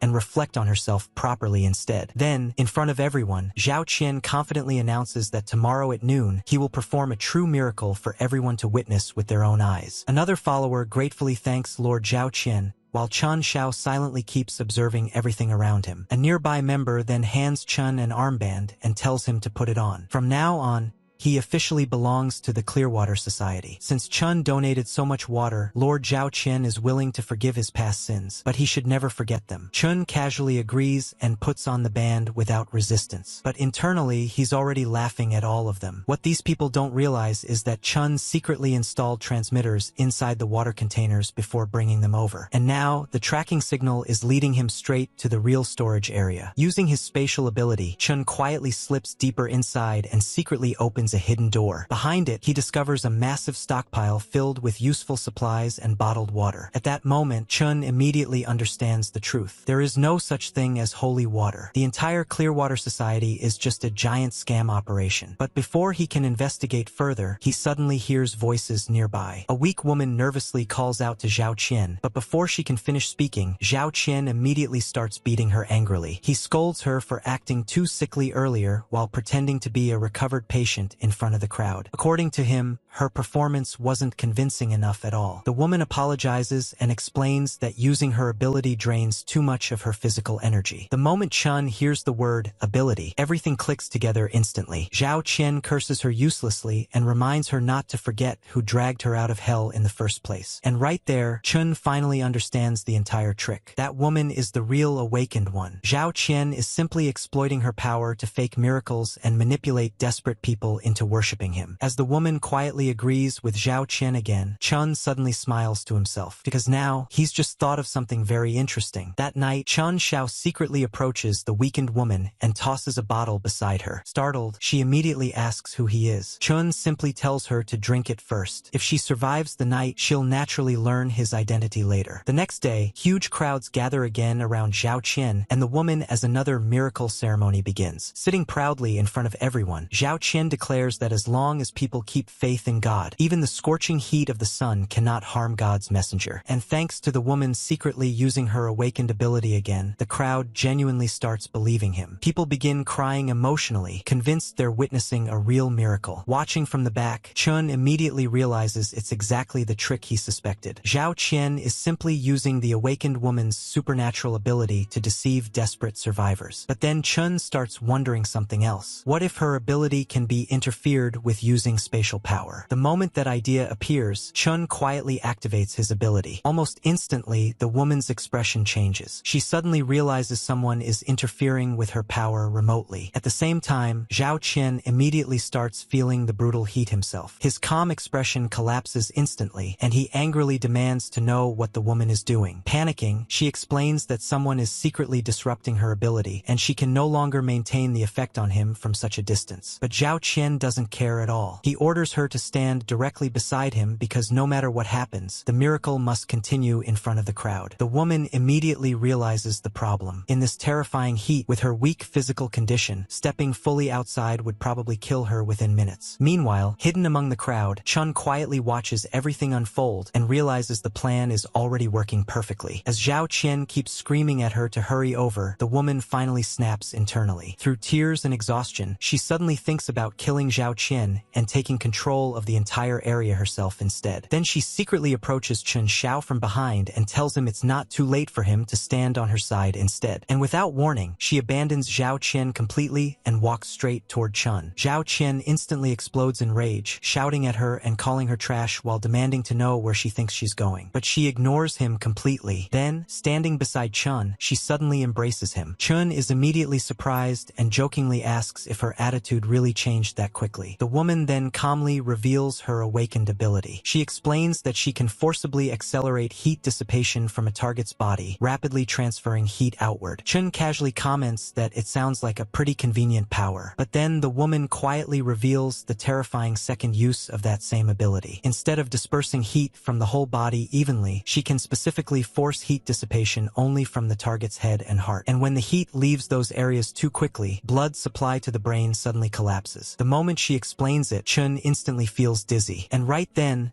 the woman finally reveals her true nature. Not a helpless victim, but a monster hiding behind a pitiful face the entire time. Then we see Lin Jing wandering outside during the daytime as her memories begin flashing back. In one memory, she's holding a dying cat in her arms, desperately begging it not to die. But suddenly, someone nearby opens a window and angrily yells at her to get back inside immediately. The man cruelly reminds her that he worked hard to raise her, so now it's finally time for her to repay him by making other people happy in exchange for water. Lin Jing desperately begs him to let her go, and right then Zhao Qian suddenly appears. After seeing the disgusting situation, he coldly says the whole thing makes him sick. Then he beats the man down without hesitation. Afterward, Zhao Qian tells Lin Jing that he saw the cat she was holding earlier come back to life. He calls her power a gift from God and invites her to come with him so they can save more lives together. And that's how Lin Jing ended up beside Zhao Qian. Back in the present, Zhao Qian continues acting like some holy savior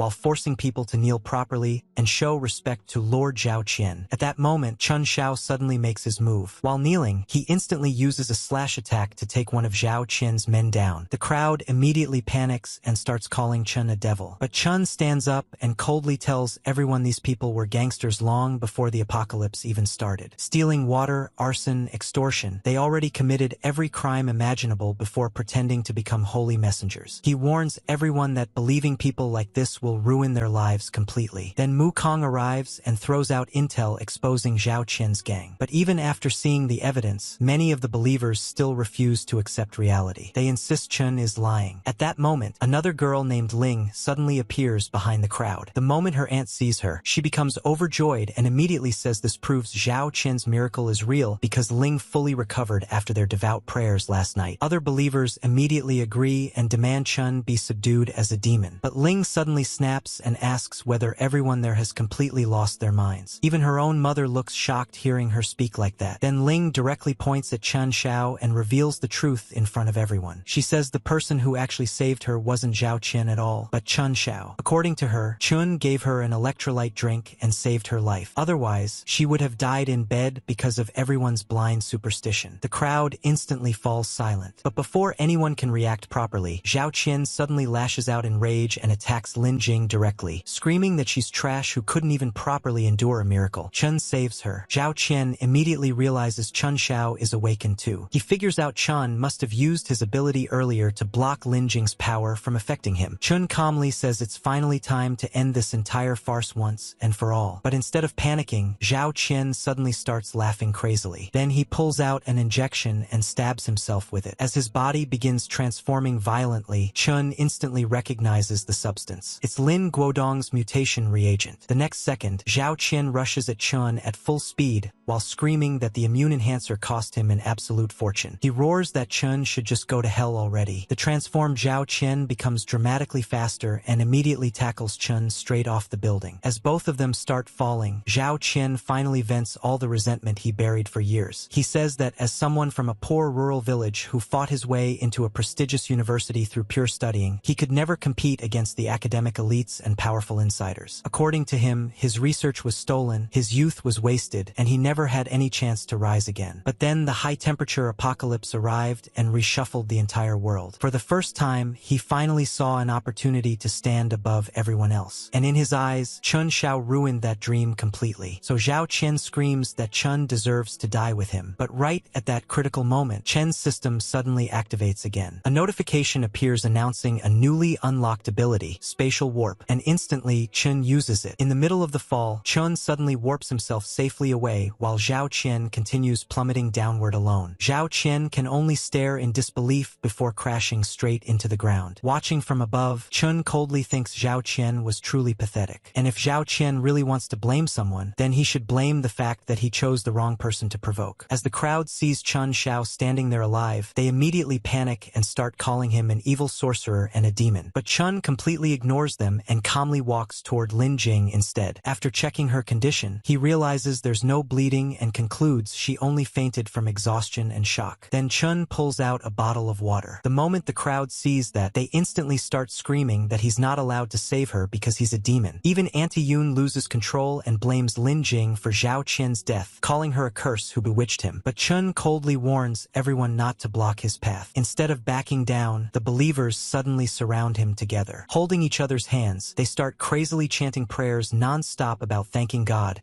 and how God nourishes the earth. At this point, the entire group honestly looks less like believers and more like an overheating cult Wi-Fi signal trying to reconnect. Meanwhile, Chun completely ignores the madness and kneels beside Lin Jing. As she weakly tries to speak, Chun tells her she's extremely weak right now and that if she wants to survive, she needs to drink the water. Still half-conscious, Lin Jing immediately asks where Zhao Qian is. Chun casually tells her he's dead and even asks if she wants to see him one last time. Around that moment, Ling suddenly notices her grandmother nearby and excitedly calls out to her. But the old woman looks completely broken mentally. She mutters that if God was fake all along, then she has nothing left to rely on anymore. And before anyone can stop her, the grandmother suddenly jumps to her death. Ling immediately breaks down crying, but Chun comforts her. Through tears, Ling says she won't follow the same path as her grandmother. According to her, the old woman chose ignorance and abandoned both herself and her family. But Ling says she wants to keep living properly no matter what. After everything settles down, Chun brings Ling and Lin Jing back with him to the safe house. Later, Lin Jing quietly admits that she always believed Zhao Qian was her savior. But in reality, he only wanted to exploit her awakened ability to manipulate people and commit horrible acts. She explains that because she awakened supernatural powers, Zhao Qian constantly feared and envied her at the same time. She even remembers him angrily shouting before about how unfair it was that she awakened instead of him. Thinking back on everything leaves Lin Jing visibly upset. But Chun simply says Zhao Qian was always a pathetic person. Before the apocalypse, he couldn't break into the academic elite circles he obsessed over. After the apocalypse, he still failed to become truly awakened. And in the end, he died full of resentment and unwillingness like a miserable worm. Lin Jing quietly thanks Chen Xiao and admits that she was terrified the entire time. She says her original intention was always to help people, but somehow she unknowingly became someone who harmed others instead. Then Ling suddenly says it's strange that Lin Jing was so beautiful and completely devoted to Zhao Qian, yet he still shot her in the end. That comment instantly makes Lin Jing think about a strange rumor she once heard. For a second, she even wonders whether Zhao Qian might actually have been into men instead. But then she awkwardly laughs the thought off and tells herself there definitely can't be another Zhao Qian in this world. Meanwhile, Chun silently thinks that, in this chaotic apocalypse, simply protecting himself alone is no longer enough. If he wants real control and safety, he'll eventually need to take over this entire area to some extent. So Chun publicly announces that although Zhao Qian is dead, a huge amount of water resources the cult secretly hoarded still remains. He openly says he could have kept everything for himself since he was the one who destroyed the cult. However, as long as everyone listens to him, he's willing to distribute the water fairly. The moment people hear that, they become overjoyed and immediately start thanking Chen Xiao non-stop. Some even begin calling him Lord Chen Xiao already. But deep down, many of them are still suspicious and secretly wonder what Chen Xiao is really planning. Meanwhile, Chun simply watches everyone silently without explaining anything further. Later on, inside a restricted building area marked unauthorized personnel prohibited, Chun meets with several residents. One of them nervously confirms whether the document in front of him is really a property transfer agreement. Chun calmly says he's happy to do business with them and tells them to go collect their water afterward. Another man immediately realizes what Chun is doing and asks if he's seriously planning to monopolize the entire building. Chun casually confirms it without hesitation. According to him, having only a single floor as a safe house is nowhere near enough anymore. So now,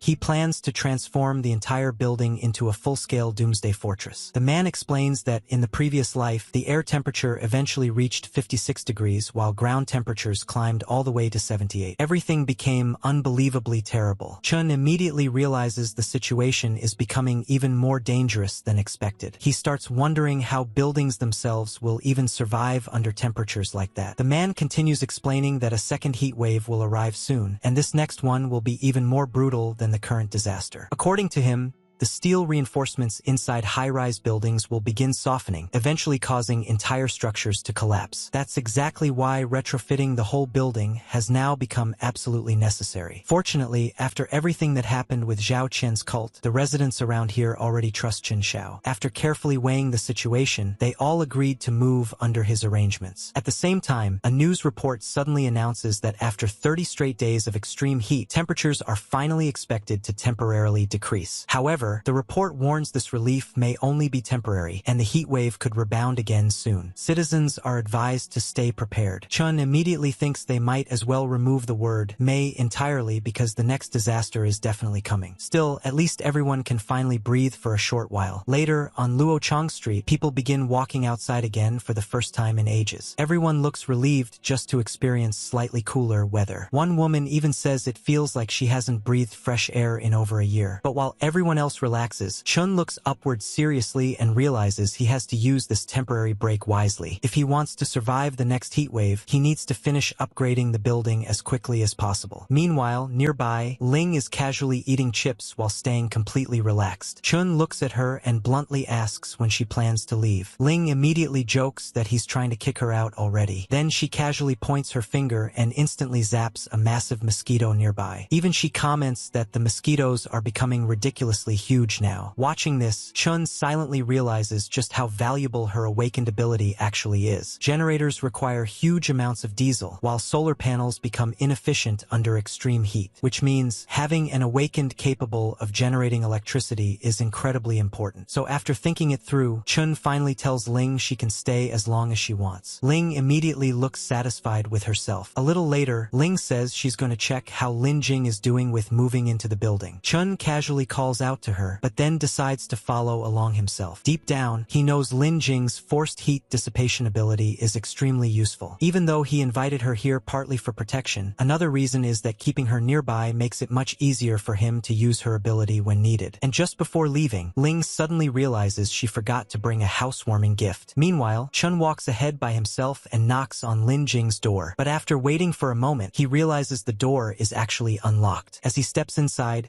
he suddenly sees Lin Jing just coming out of the bath. Instantly, both of them scream at the same time. Chun immediately panics and blurts out that he seriously didn't do it on purpose and asks why she didn't lock the door. From inside, Lin Jing quickly fires back that he still hasn't even given her the key yet. Standing awkwardly outside afterward, Chun can only think that this situation became troublesome really fast. Trying to change the topic, Chun asks Lin Jing whether she'll regret moving here with him someday, even though he was the one who invited her. Then he awkwardly adds whether she's worried he might secretly be some kind of beast too. From behind the door, Lin Jing quietly says she knows Chun wants to use her ability. But even so, she chooses to believe that while Chun fights for his own interests, he'll still maintain his bottom line as a person. Chun stays silent for a second before admitting nobody can really predict what people will become in the future. Right then, Ling suddenly arrives carrying the gift boxes and immediately asks what the two of them are even doing out there. And just like that, the awkward atmosphere instantly gets interrupted. Soon after, all of them head inside together. Meanwhile, Chun silently realizes that Lin Jing has now officially started staying by his side. She even begins helping manage the redistribution of the water resources confiscated from Zhao Qian's cult. And for Lin Jing, this might also be her own way of making up for the harm she unintentionally caused before. 7 days after the high temperatures temporarily eased, people are finally able to roam outside again. Some are even singing while watering plants and trying to enjoy a bit of normal life returning. Inside Qinzhao's building, the residents have already started settling in floor by floor. Grandpa Wang and Lin Jing are living on the second floor. On the third floor, Mukong and Li Yuyu moved in, and Mukong happily says places with working AC really are the most comfortable places left in the world. Meanwhile, on the fourth floor, Ling is casually playing video games like the apocalypse is just background noise at this point. Above them all, Chun Xiao quietly observes everything while thinking seriously about the future. Although he already used the temporary cooling period to upgrade the building's internal wiring and systems, the resources needed to fully transform the entire building into a true defensive fortress are far beyond what an ordinary person can gather. On top of that, even his funds are starting to become limited. While thinking about this, Chun suddenly notices a suspicious group moving around outside. One of the men says he heard this area has a huge supply of water, and that one single person supposedly controls an entire building here. The group's leader immediately mocks how arrogant someone must be to dominate territory in Little Luocheng. Then he casually says they should just take it by force. At this point, out-of-town gangs have already begun entering the city. During the temporary pause in the heat wave, criminals everywhere started becoming more active again. But unfortunately for them, they picked the wrong apartment complex. After Chan Xiao personally crushed several violent groups and displayed his powers multiple times, even the new newly arrived gangs quickly learn to keep their distance from his territory. Meanwhile, at a temporary government command center, several officials are gathered around a digital map analyzing the city's situation. One commander notices something strange. According to him, order across Luochang has already started collapsing completely, yet one apartment complex remains unusually peaceful and stable. Then he suddenly realizes that area is the same location where Zhao Qian's cult was wiped out earlier. Immediately, he orders his people to investigate further. One officer responds that under the current circumstances, they barely have enough manpower to deal with major disasters already, so ordinary gang conflicts shouldn't be their priority. But the commander disagrees. He says his instincts tell him the situation there is far more complicated than a normal gang dispute. According to him, the heat wave already destroyed normal human society, but Luochang now contains too many strange incidents that go far beyond ordinary chaos. Something unusual is hiding beneath the surface. Then one of the female officers reports that they've successfully recovered surveillance footage from the church incident in Luochang, the same day the casualties occurred. And she says there are several scenes the commander needs to personally confirm himself. As the government officers review the surveillance footage, they suddenly witness Chen Xiao fighting Zhao Qian before instantly disappearing midair. One officer is completely shocked and says Chen vanished in an instant, only to suddenly reappear safely on a rooftop moments later. The commander immediately realizes this is far beyond anything normal and orders an investigation team to move out immediately. Soon after, multiple soldiers quietly surround Chen Zhao's apartment complex during the night. They report that the target building has been locked down successfully. As they approach, they quickly discover Chen's electric defense grid protecting the area. After carefully bypassing the trap systems, they continue advancing deeper inside the building. Eventually, they reach a locked electronic door. With a few quick hacking attempts and a final beep, the security finally unlocks. But the moment they enter, the first thing they see completely catches them off guard. Inside is Ling casually playing games. Even Ling herself gets startled and immediately wonders whether she's been gaming so much that she started hallucinating armed soldiers now. One of the soldiers looks equally confused and asks why there's randomly a little girl inside this heavily fortified building. But their squad leader immediately orders them to subdue her first no matter what. The moment Ling hears that, she instantly gets annoyed. In her mind, a bunch of strangers breaking into somebody's home in the middle of the night is unbelievably rude. So without hesitation, she activates her electric powers and angrily asks whether these people have any manners at all. But right after attacking, Ling suddenly realizes something important. What if these people are actually government soldiers? Then she immediately starts panicking internally and wonders whether using lightning powers on military personnel counts as getting arrested anymore during the apocalypse. At that exact moment, Chen Xiao also walks out after hearing the commotion. He confusedly asks what everyone is doing in the middle of the night before suddenly realizing Ling still hasn't gone back to her own room yet. Ling awkwardly looks at the armed soldiers surrounding them and quietly says it seems they might have a little problem now. Then Chen finally notices the entire squad standing there too. And for probably the first time in a while, even Chen Xiao is genuinely stunned. All he can think is, holy crap. About 30 minutes after the Special Forces team loses contact, the military finally arrives in full force. Helicopters appear overhead while tanks completely surround Chen Zhao's apartment complex. Using a loudspeaker, the commander orders Chen Xiao to immediately surrender and release their captured personnel. Otherwise, the military will begin a forceful intervention. The massive noise instantly wakes everyone inside the building. Residents start looking out their windows in shock after seeing tanks and soldiers surrounding the entire area. Mukong nearly loses his mind seeing the military outside, while Ling also rushes over asking what even happened. Even Grandpa Wang comes out confused, wondering why the army suddenly arrived here. But Chun calmly tells everyone to stay inside their rooms because he'll handle the situation himself. Then Chun walks outside alone and immediately confronts the commander. He points out that the soldiers were the ones who broke into his home first in the middle of the night and asks them to explain themselves. The commander directly reveals they already reviewed the church incident footage from earlier. Then he asks Chun whether he possesses supernatural powers. Chun silently stares at him without answering. The commander continues speaking and says it seems the rumors about superpowered individuals were actually true after all. According to him, abilities like Chen's are extremely valuable, especially during a disaster like this. Then he says that if Chun is willing to cooperate with the military's research program, they can pretend tonight's conflict never happened. The moment Chun hears the word research, he immediately understands where this is going. He asks whether they simply want to lock him inside a laboratory somewhere. Then he laughs and bluntly says he has zero interest in cooperating. But the commander's attitude instantly turns colder. He says he wasn't asking for Chen's opinion. opinion. He was informing him. Chun calmly responds that he doesn't repeat himself twice. The commander immediately gives the order to fire, and in the next second, tanks unleash their attacks toward Chun Shao all at once. But right before the explosions hit, Chun suddenly creates a massive spatial shield that blocks everything instantly. The soldiers are completely horrified because none of them expected a human being to stop tank fire head-on. Then Chun calmly says they can have the attacks back, and with a single motion,